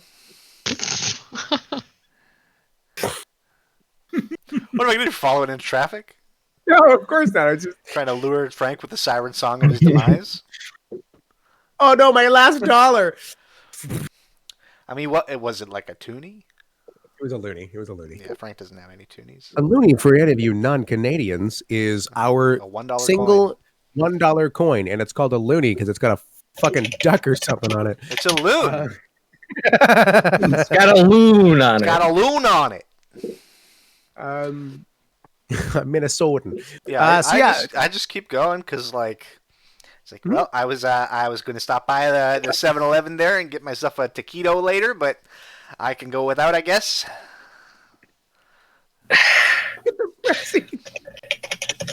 Frank got a duck on it. Yeah. There you go, Techie. Techie knows what's up. So yeah, you chalk your the rest dinner of the way. tonight. Oh yeah, there it is. There's the loony. You make your way down the street towards the building, and as you're kind of like power walking down the street, you can see just ahead of you on your side of the street is a young woman standing next to a bike, next to a light pole. There is this hippy dippy looking kind of like nature guy who's drinking a juice box, and then you see this really. I know Cedar. Oh, that's right. Yes, and okay. also Mary. Yeah. Well, I don't know if I would recognize Mary or Hayden right away, but like recently I've worked with Cedar because we do like the football camp. That's right. Yes. Mm. Okay. Yeah. So you see Cedar, kind of like walking towards this burnt out shell of a building that MapQuest told you to go to. Fucking map quest. Oh my god. I'd forgotten about that. Because it was terrible. And printouts. And there's a young woman kind of standing up in front of you. Yeah. And then there's a well-dressed, handsome-looking gentleman who's walking towards the same building, who's walking away from a garage with a BMW in it and a really creepy attendant standing outside of it. Okay, I get it. This S.A.S.S thing, it's one of them prank shows like Ashton Kutcher used to do.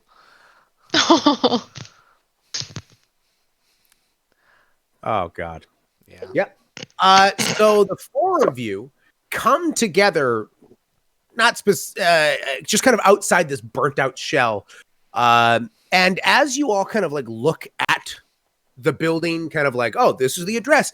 Each and every one of you sees a different address. But you also see the shadow, almost like an image behind of different addresses that almost like kind of like they're trying to line up, but don't quite match. So are we like standing next to each other now? Essentially, you were all within like 30, I would even say 20 feet of each other, all just kind of standing outside of this building you've all been brought to by the singular acronym of S.A.S.S. Cedar, I told you, bud, you're like 25 years old. You could just call me Frank. Oh, sorry, Mr. Frank. Yeah. Mr. Tank. What you? No, I'm. Well, yeah, actually, I'll take a juice box. Passes you the juice box. Frank's not going to get a lot of calories tonight. He's got to take it where he can get it. What you doing here, Buster? Here, you got hit with this new meme thing too. This S.A.S.S guy. Meme thing? Yeah, it's like an Ashton Kutcher prank show, right? No, man. I just got a with your college buddies or something. Nah, man. Got a college. You not go to college, Cedar? No. I mean, it's important to get up in higher education, right? I'll get there. Getting all the experience I need on the ground, Yeah, I mean, there's some experience you can get on the ground, and a lot more of it's in like books and stuff. So maybe try a couple of them. And are you still keeping up with your cardio, Cedar? Over in at Archery Town stuff going down on your camp side of it? We got capture the flag all the time at camp. You guys got any more of them camps coming up? Not in the next little bit. We just wrapped up one of the most recent ones, and so no other football camps coming up though. Yeah, sadly, I mean, give me a call if ever you got another football camp going. I mean, I know your dad's got my number there, and Yep. I mean, last text I got from him, I sent him one about 3 weeks ago, but I had never heard back. So I mean, maybe he's had bad cell reception or something. But Listen. So, what was this you said about a meme? oh, this S.A.S.S thing, yeah. I mean, one of the some kid at the school, he threw a paper airplane at me and just said the word S.A.S.S like 400,000 times, and I threw it in a trash bin and didn't start any fires. You didn't think that was strange? Nope. Verisimilitude of this man. Well, I mean, Frank. I got a letter with the same sort of deal in it. Frank was the chosen one, and like he knows magic shit is real, but he doesn't know that Cedar knows. So he's just like, no, it's pretty straight and normal. Everything's no magic here, Buckaroo.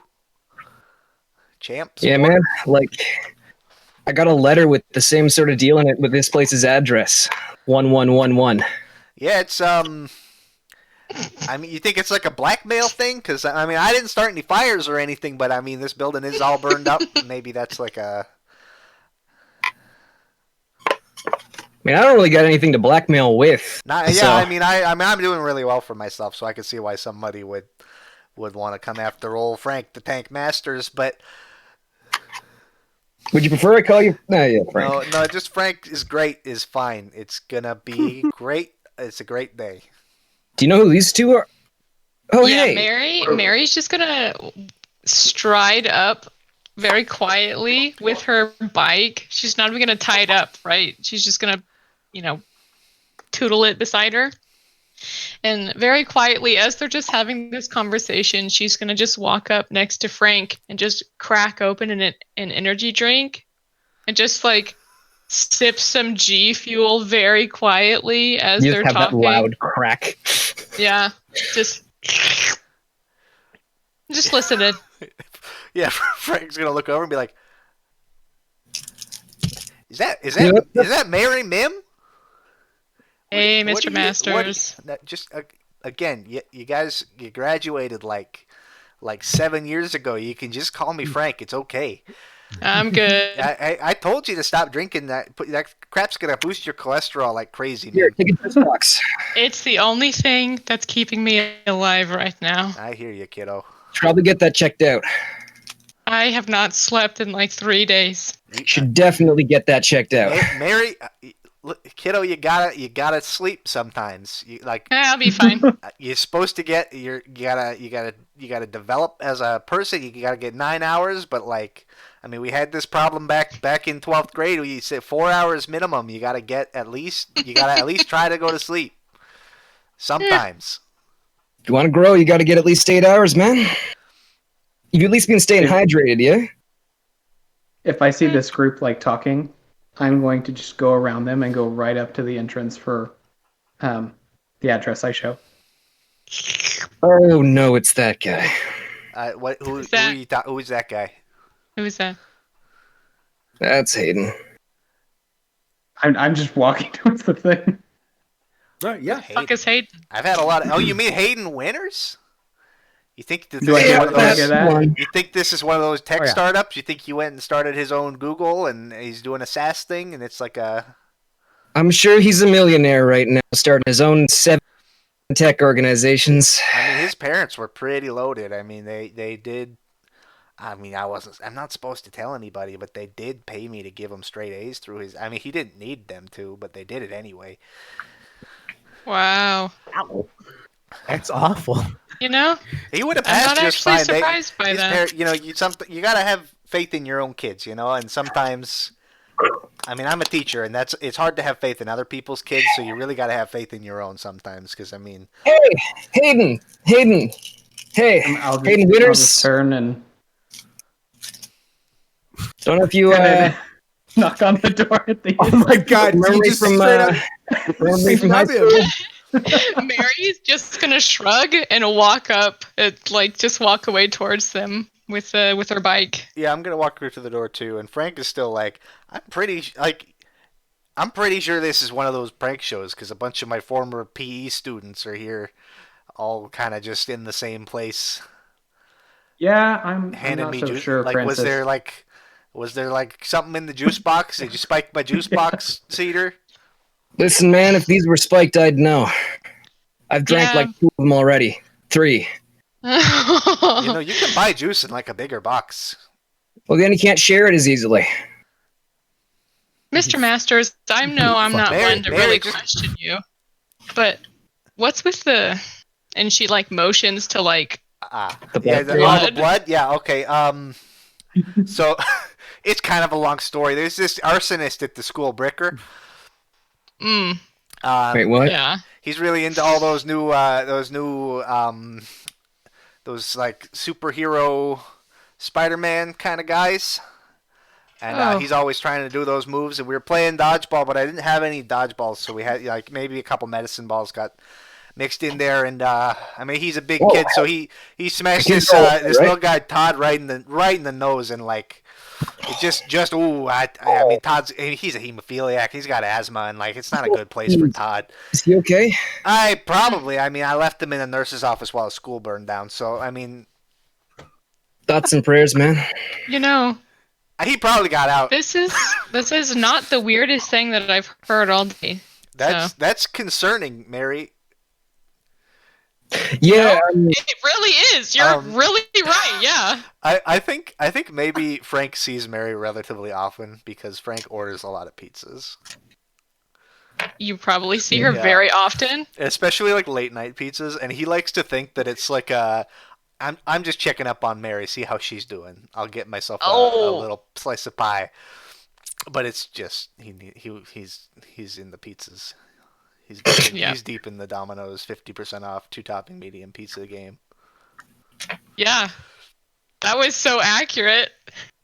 Well, while this is happening, I'm on my phone looking for like a phone number for S.A.S.S. You got S.A.S.S too there, Hayden? Yeah. Yeah, it's going around.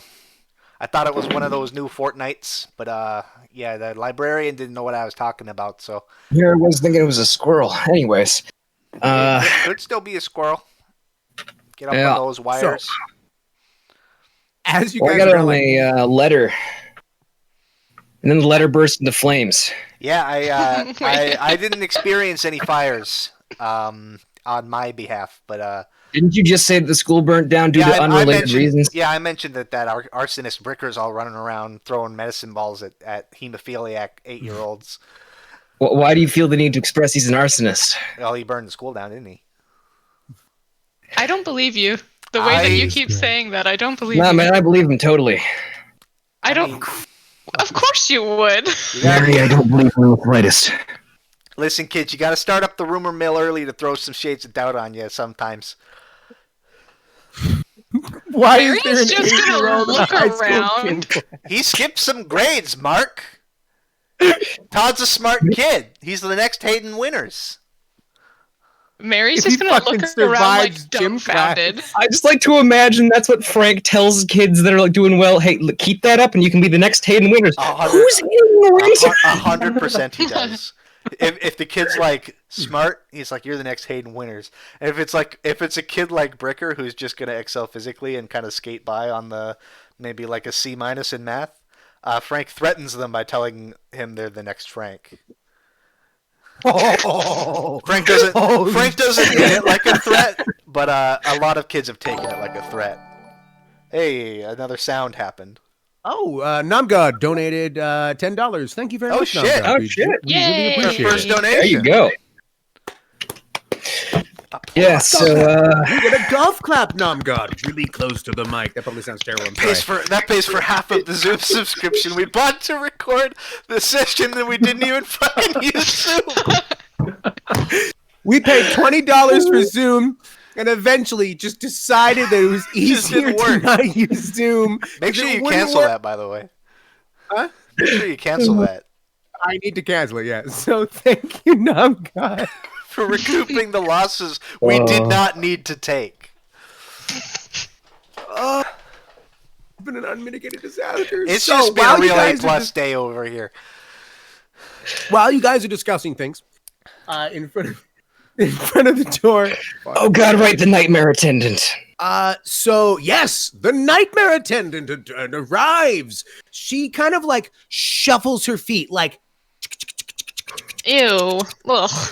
like almost like, and the way she's walking, it's like her feet are slightly floating, as if there's smaller, tinier feet underneath her regular feet, and they're like, and she makes her way across the floor. At Zoom's business strategy, get a marketing.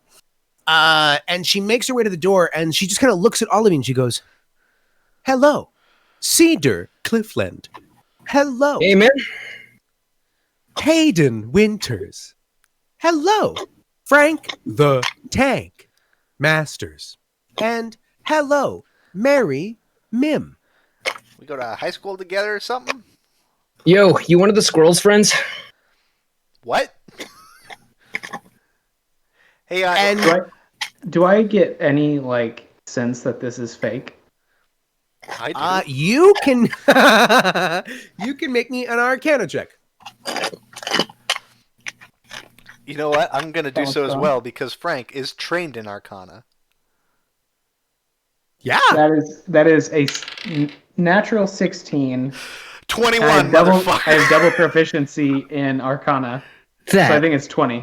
is a So 5. So Hayden Winters gets a 20, and Frank the Tank Masters gets a 21. He's Credit. like, I did it! I beat old freaking Hayden Winters. Frank got his Oh, first. yeah, He got a nat 20 on this useless piece of garbage information that Hayden would have known anyway. Mm-hmm. So, both Hayden and Frank, you both get the impression that this woman is not really here. One of them illusionary ladies. Yeah, Real you get the impression catfish that situation, guys. you get the impression that there's magic being involved in this woman's presentation. Yeah, And she opens the door inward into this burnt out wreck. And it becomes abundantly clear that it is a facade. The inside is a well-furnished kind of waiting room with a back wall it's about 20 feet long. It's about 10 feet wide. Actually, about 15 feet wide. And the ceiling's about 12 feet high. And there is these lavish couches of this Corinthian leather. There is a desk with an older man sitting at it. And the desk itself is like this dark oak. And the attendant just kind of smiles and says, "You can all please enter the waiting room so that you may be called upon when ready." Hey, thanks, man, but where are we? Also, you want a juice box? Hey, kiddo, I got a lot of experience with like the catfishing side of stuff, and this is a real catfish scenario. Let me tell you right now. But sometimes you can still get a dinner out of it. So it's maybe just. Mary goes straight in with her bike. I'm gonna go sit down. I'll just follow with. This woman go seems straight pretty in. friendly. I don't know what to worry about. Frank leads the most depressing life. You know, sometimes you can get a dinner out of it, so it's not too bad. Sometimes you can trick them into holding your hand for a bit, so you can just feel the human connection for a fleeting second for once in your goddamn life. Holy shit! Whoa. Oh my god! So I mean, I'm fine. I had a great day. Hey, you doing all right? You not burned or anything? I'm noticing the. You okay? He does have ink all over his hand. I got a first aid kit if you need Blood all to be over patched up. No, I'm good. I'm okay. I I'm just appreciate. noticing It's some hemophiliac 10-year-old's blood. It's not mine. Right, and you said he's fine. Good. I didn't check. So Hayden and Mary, you both kind of enter, right? Yes. Yeah. So you guys walk on in, and like it's the perfect temperature in here. There's both an air conditioner and a heater running. Strangely, and the old man just get a heat pump. It does both. and the old man behind the counter or behind the sitting at the desk, sorry, just kind of leans over and he just kind of gestures to like the couches and chairs. And he gestures to a small table where there's like bottles of water, and there's a plate. There's a plate with these They're very obviously store-bought, like sandwiches still in their wrappers. Frank puts 3 in his pockets.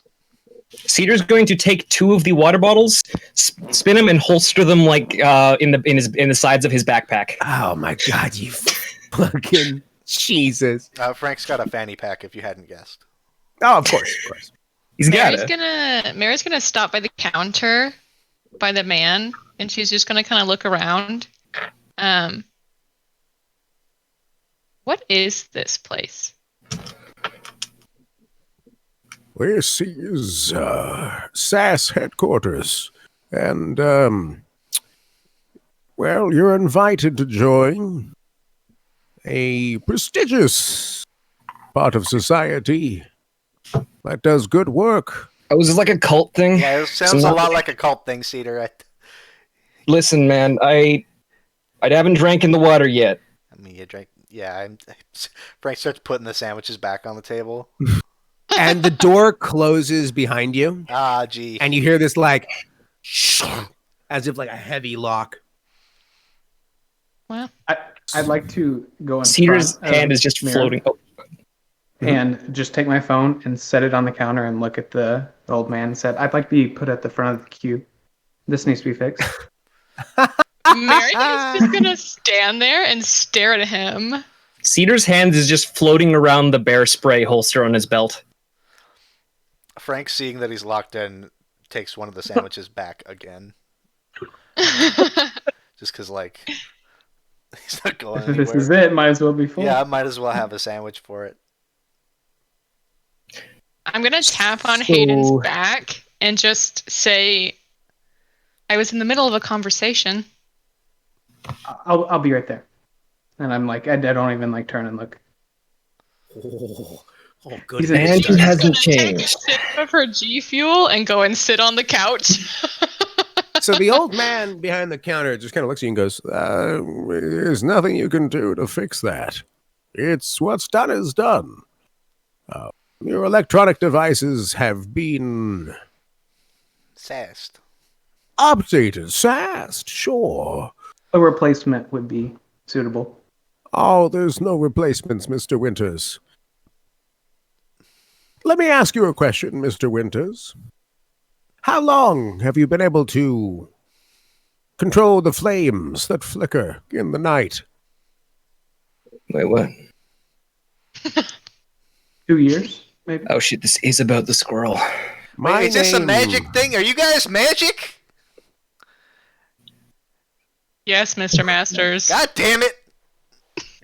Come, none of these kids ever tell me when they're magic. Because it's a recent development. It'd make my job a whole lot easier if kids would just tell me when there's some Harry Potter bullshit going on, so I didn't have to get all. Just eat your sandwich, Mr. Masters. It'll be And here I okay. was just hoping your bricker kid was magic.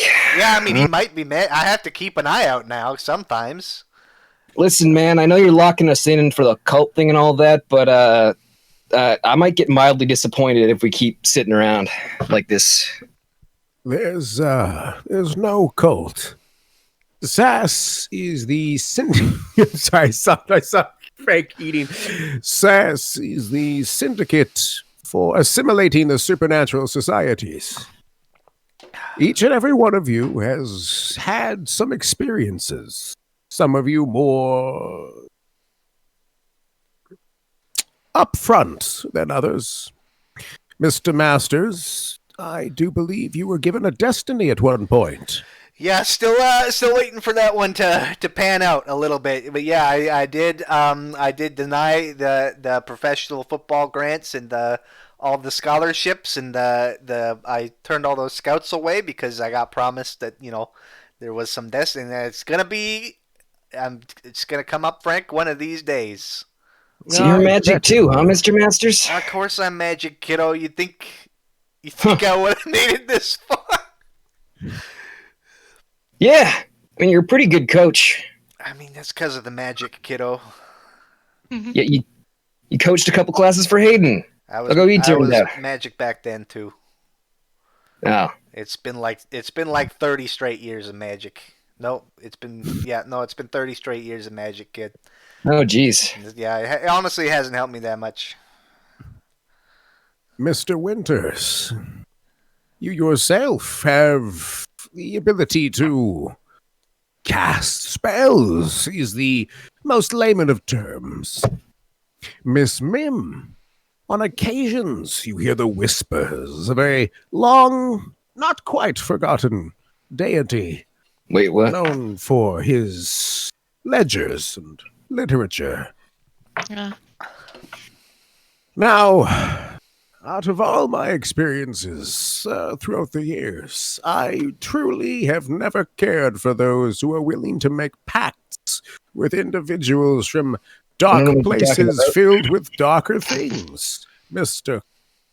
Cedar. Nah, man, I don't know what you're talking about. Son, I am very old, and I'll probably die within the week. But that's fine. Wait, what? I've dedicated my life to pretty this. defeatist there, sport. Should we get you like to a hospital or something? I mean, yeah, No. you need a doctor.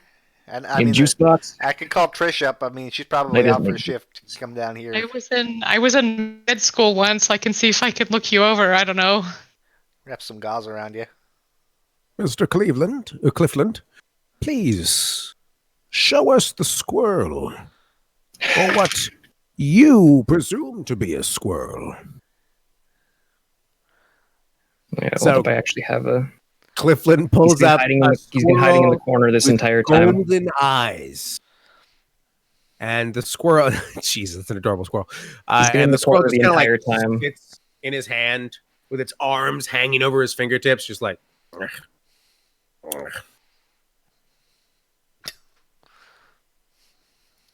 Oh, God. Now, each and every one of you has been chosen specifically for your abilities and your capabilities and the future of, well, what the future might hold. This is an invitation. It is not a force. We can't push you in the direction we would like. You have to be walking the path of your own volition, as it were. Listen, man, I'm not much of a city guy. I gotta ask. Locked Doors, is that just a convention for asking people to join fancy clubs in the city, or...? The locked door is because you were all followed. Unbeknownst to yourselves, there are people who are looking for you just as we are. I mean, We are not I the- did take the bus, so you usually get followed like 2 or 3 times when you take those suckers. We He's are got a not. point. Yeah. Yeah, it's not a great city to be in, if I'm being No, honest. it's not. It's That's the kind of kind of reason I scary. just stay out of the city. Honestly, Mary, myself. you really, if you've been doing that bicycle for those pizza deliveries, we need to talk about getting you like an old, sedan or something. It's okay. I have this, and she pulls out her fucking stun gun and. Yeah, I mean that's probably going to help a little bit. Are those At this legal? point, can I silently call for the police on my phone? You absolutely can. Yeah. She's gonna put her stun gun back into her little pouch. Yeah. Just look around like it's normal. Yeah. You dial 911. And the call goes through. Fucking 2 juice boxes. I'm just gonna turn the volume down so that they can just hear what's going on. Yeah. Hey, what's is this like a full-time gig or is it like Yes. Well, it's as much time as you're willing to put into it. We recognize we cannot disrupt the lives of people entirely. But, Mr. Masters, I do believe you work one day a week. You can call me Frank, and I mean, I've got a lot of pots on the fire. I got a lot of stews going. I mean, there's some irons in the shed. I got things. They're brewing. I got pots on the pans. Pots on the pans, Mr. Yeah, I mean, it's Masters. going pretty good for old Frank over here. It's fine. I don't need any. But what's the pay of it though? Is how much would it be? Not desperate at all. No. Eggs in the water. Did I convey desperation? Because I wasn't going for desperate. I was just going for calm, cool. Collected. The pay is exceptional, but so is the danger. I mean, listen, champ. I teach high school kids how to throw dodgeballs, it can't be a whole lot more dangerous than you know. Think of the pathogens and the bacteria. I mean, the last guy's out with shingles, and that's only the real reason I was there today. So can't be much worse than that. Hey, it's a cat. That's gotta be fucking donate for the cat. Do it. Donate for the cat. Looking at chat. I'm looking at you, chat. Do it for the cat. Jesus fucking Christ! It's a good cat. Yeah, it's a pretty good cat. That is a quality cat right there. You guys should give us a follow. Momo goes to the work of setting up the chair in the background so the cat can sit down. Goes to other games. Goes to Hayden Winters like fucking always. Spitting. Listen, for only $5.99 a month, you too can donate to feed one Frank the Tank Masters. This is strange. I mean, what do you mean by exceptional? Because sometimes when somebody says it's an exceptional offer, you can make $5,000 working from the comfort of your own home. You end up with a whole bunch of like makeup supplies you can't shill to anybody at any of your parties. My mom was in a pyramid scheme once. Yeah, she's the one who got me into it. Actually, yeah. We don't talk so much anymore, me and your mom, but. Fair enough. It is not a pyramid scheme. It is not a makeup business. I mean, that's pay means that your every single utility, every bill that you have is paid, and you are given lump sums at the end of every single month to facilitate other things. This isn't like a sex thing, is it? The only time you have to worry about sex things in this line of work is if you're dealing with succubi or young women from Valhalla. That sounds like a sexism thing.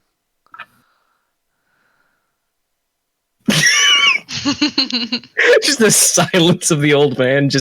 You're giving off a real weird vibe there, Bucko, but. What kind of lump sum are we talking about? Because like I don't know. My utilities and stuff, they're pretty insurmountable. I got a lot of payday loans to remunerate on, and I gotta also ask, what exactly is the job? Also, that would be important. I guess. Just putting that out there since no one else is. So, Hayden. Yes. So I have. So, you. That's fantastic. I love it.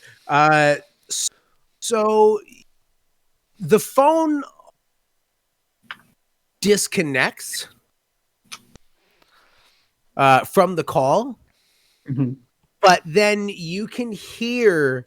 All of you can hear voices outside.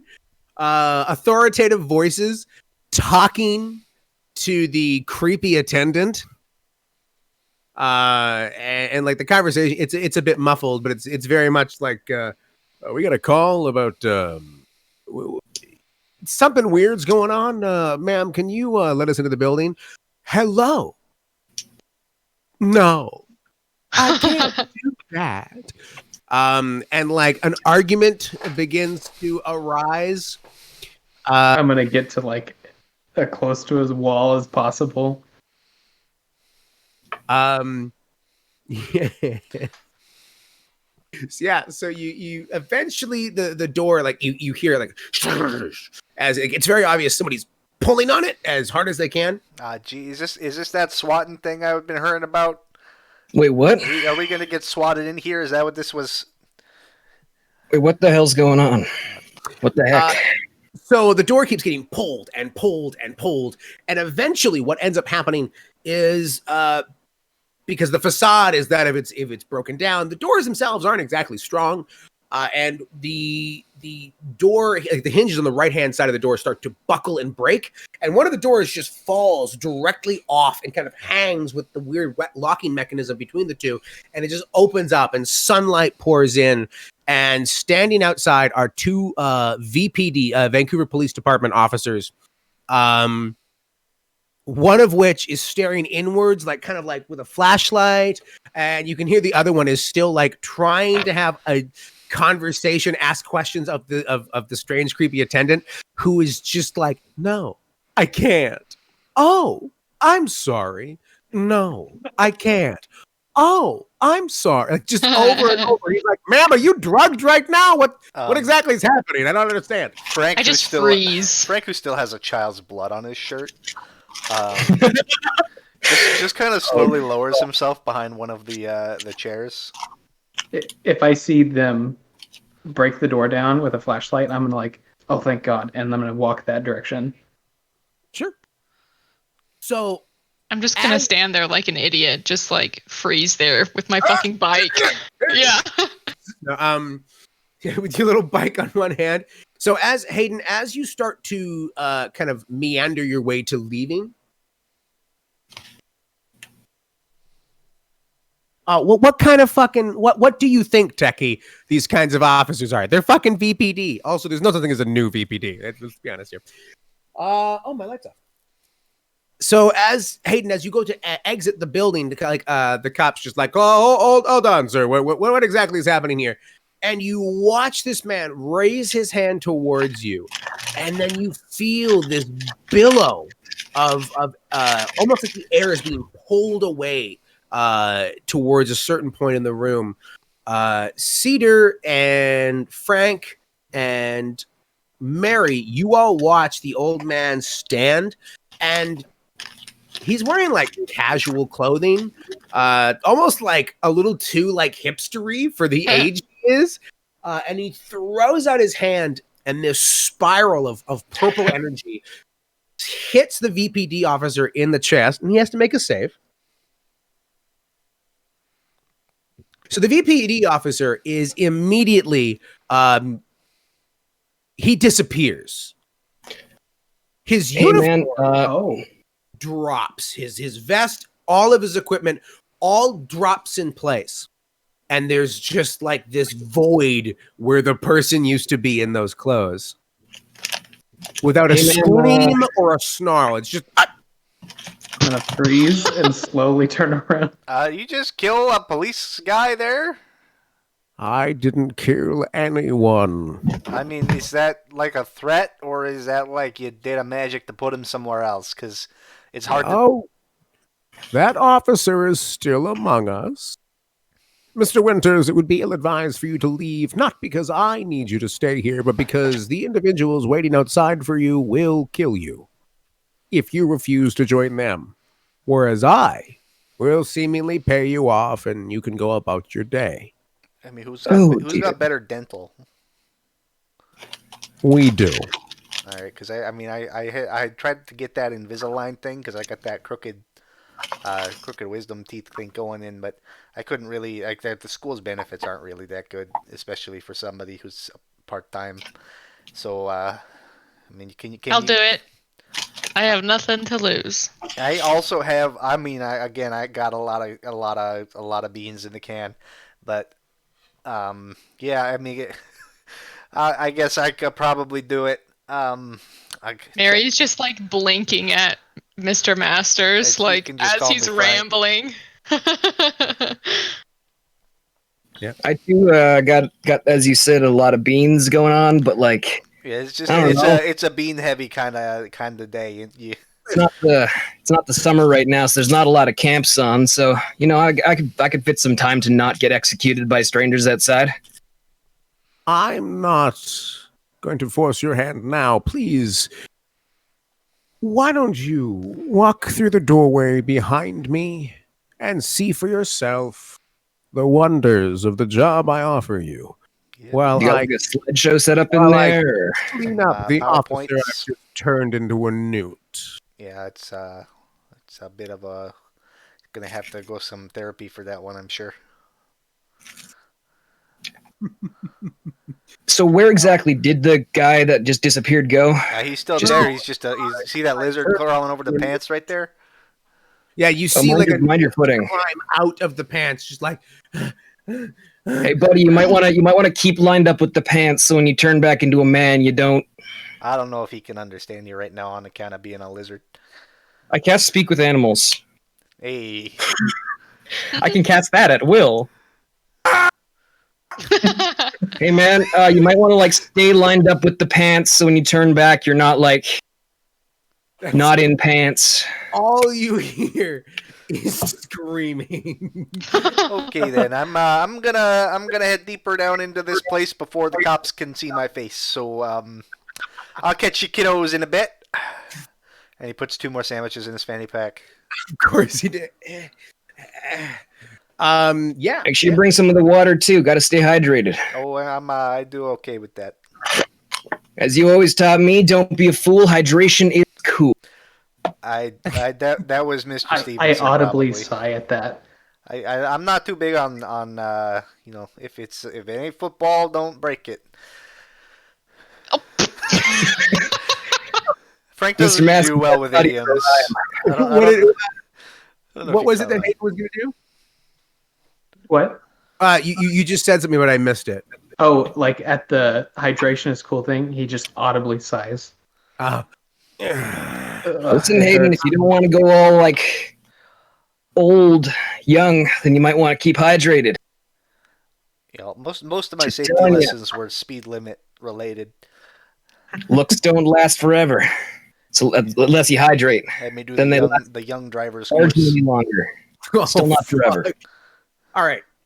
So the old man kind of comes around the dark oak kind of desk table thing, and he walks towards the officer that's now a Newt, and he picks him up. And he walks outside, and you can still hear the other officer just like, ma'am, I don't what is happening right now. And he's getting more and more frustrated. And you see a flash of purple light. Oh, okay. So you hear a flash of purple light, and then you hear the sounds of a scuffle and a gunshot. Yeah, I'm just gonna head on down. I'm gonna go right behind Frank, like using him as like protection. When you've been around the block in Vancouver a couple times, you hear the gunshots. You better get down into a basement or something and make sure nobody sees what you look like. What kind of? It's always important that no one knows. Yeah, I don't live in a great neighborhood, so I have some life lessons about making sure you don't let the cops see your face. Oh, listen, man, this is why it's always better out in the forest. I'm telling you, less people, less guns in the forest. Mark, have you ever been to Hastings in chat there? Because Hastings ain't a great place. It's like if Chicago was a street in Vancouver. Is this fucking Vancouver or Chicago? It's Vancouver. it's Vancouver. Vancouver's not a great place, bud. That is accurate. The housing market's pretty crazy. I got a studio apartment. It's $3,600 a month. Oh my Which God. you can pay for now if Which now is maybe covered, but I don't know if they're gonna. I don't know if these guys are gonna cover the 3 months of back rent that I owe. But $100. all right, man. Let's. So I'm gonna follow this guy, Hayden. I don't know if you want to follow, if you want to go towards the gunshots, but I'm just following Francis. So following Frank the isn't gunshot. even short for Francis. I know. Frank. So following the gunshot, as you guys, yes, you all like kind of like, whoa, we should probably go through the door. The old man comes around the corner and he's just got like almost a matching blood stain on him that Frank does, and he goes, twinsies.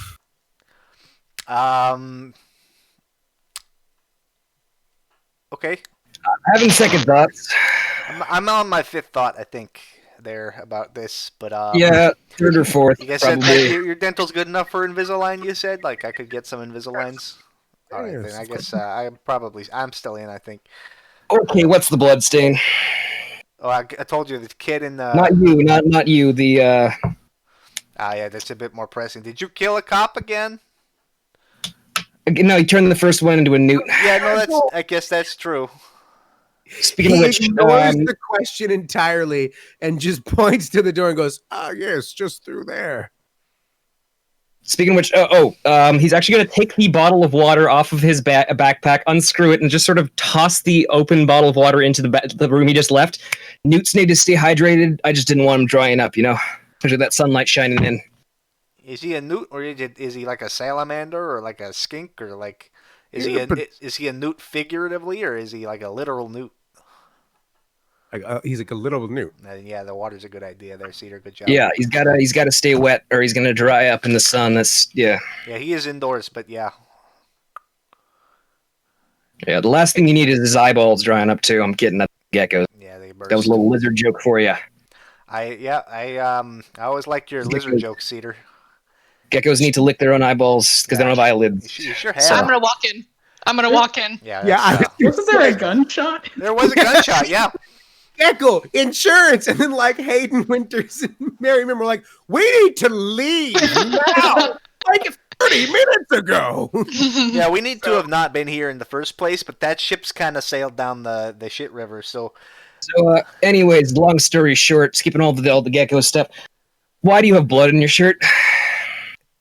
Through that door. I'm just gonna go through the door. This man's gonna kill us or something with a lightning ball or whatever. I'm already in there. Yeah, So the bloodstain came from through that door. So Mary is the first one to the door, and it's like a regular, like, just a regular door. And you open it, and it swings inwards to the following room, and the next room is massive. It is an airport terminal sized room or building. Much better. You can see hundreds, if not 1,000 people walking. Much worse. Going about their business of varying ages, genders, and races. You see green-skinned, muscular creatures walking around. You see very stout,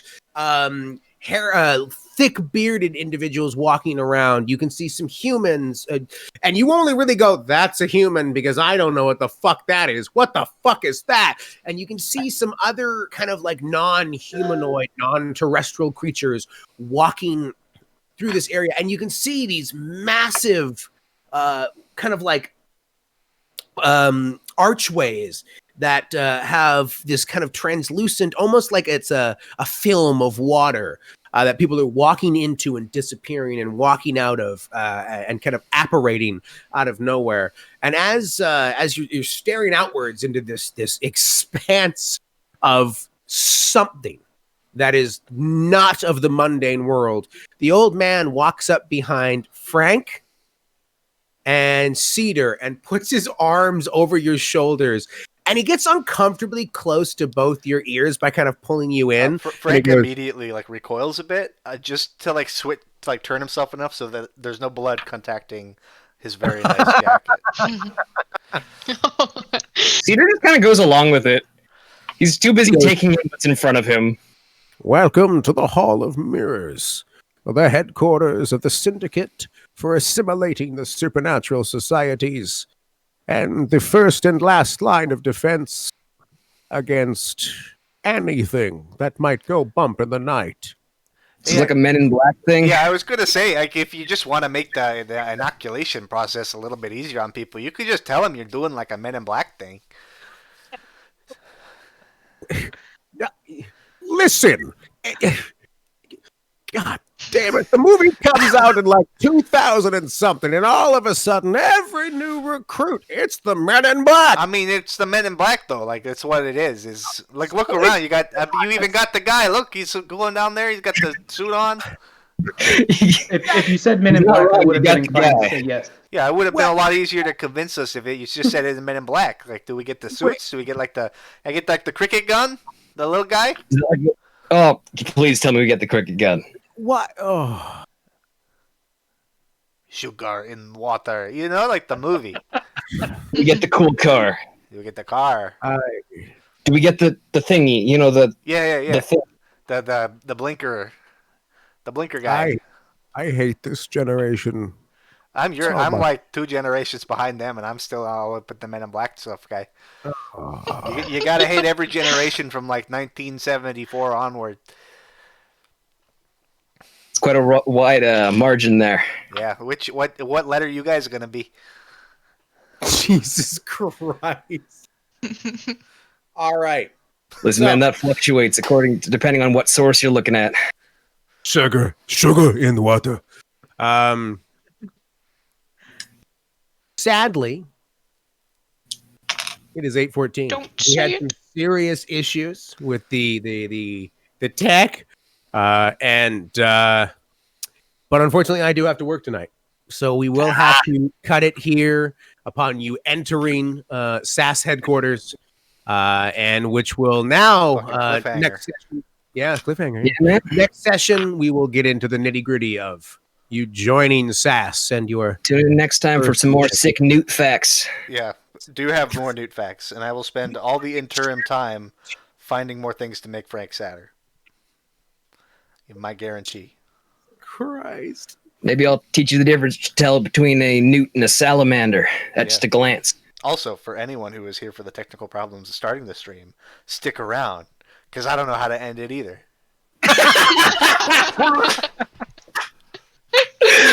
Oh, God. Perfect. I do want to thank everybody for Frank. I do want to thank everybody for showing up tonight. All of you for coming out and supporting us by watching the fucking just the shit show that it was to begin with, and the shit show it continued to be, and then it turned into Days of Our Lives, but it's Frank edition, and I never felt more depressed by a character in my entire life. Hey. So hey, Necrofire, thank you very much for the follow. That means that we are at 43 followers. We just need 7 more. And then the account will make affiliate, and we can proceed forward into the future. I don't know why I said it like that. But I want to thank everybody for showing out. In fact, there's like a limited number of us, so I can thank you all personally. Alex Netrin, thanks, buddy. Another TV viewer. I think you're a robot. Thanks anyways, buddy. Aten, thanks, buddy. Commander Root, I know you're a robot. Fuck you, buddy. Sky with a 4. Thanks, buddy. Discord for streamers. I'm assuming that's a robot. Otherwise, a very strange name. Thanks, robot. Electric Longboard. Oh, that's actually a pretty cool name. I like that. Thank you very much for staying around and watching. FRW33D. Breed. Thanks for staying around, Breed. It's a weed an unregistered viewer. Yep. Ice Wizards with an E. Thank you for staying around. Los Terenor, that's you, Liam. That's you me. Son of a bitch. I have it on my second screen. You falsified our numbers. You're welcome. So did the rest of us. The medal's for me. Witches. Yeah, there's Momo. The medal was for me the whole time. MJO 1996. I'm pretty sure. Is that Mark? That's Mark. That's Mark. Yeah, what's up, Mark? Thank you for hanging out, bud. We got Necrofire. Thank you very much for hanging out, and thank you for the follow. Rookie Carmine, you son of a bitch. You're the one not watching. Sadbox, thanks for sticking around, and thanks for the follow before the stream even started. Stiggy and Sticks, thank you very much for the follow. Techie Problem. It's, well, you know, buddy. How you doing? Grow with us. What the fuck? Bots, get out of my goddamn stream. And bad. Let's keep the bots. We keep the bots? They make me feel better. My bet's still that half of them are unregistered viewers. Robots are allowed. Robots are allowed. As long as they go the fucking speed limit. Yeah. Yeah. Speed limit. You don't speed. You can murder a cop. You can burn down any statute of higher learning you want. Yeah, you can burn down any kind of establishment of education as long as you follow the speed limit. Yeah, that's all that matters. All right. I think I'm gonna try to learn how to end a stream real quick. I don't bottom, have 2 monitors. I see it. Goodbye. Was for me the whole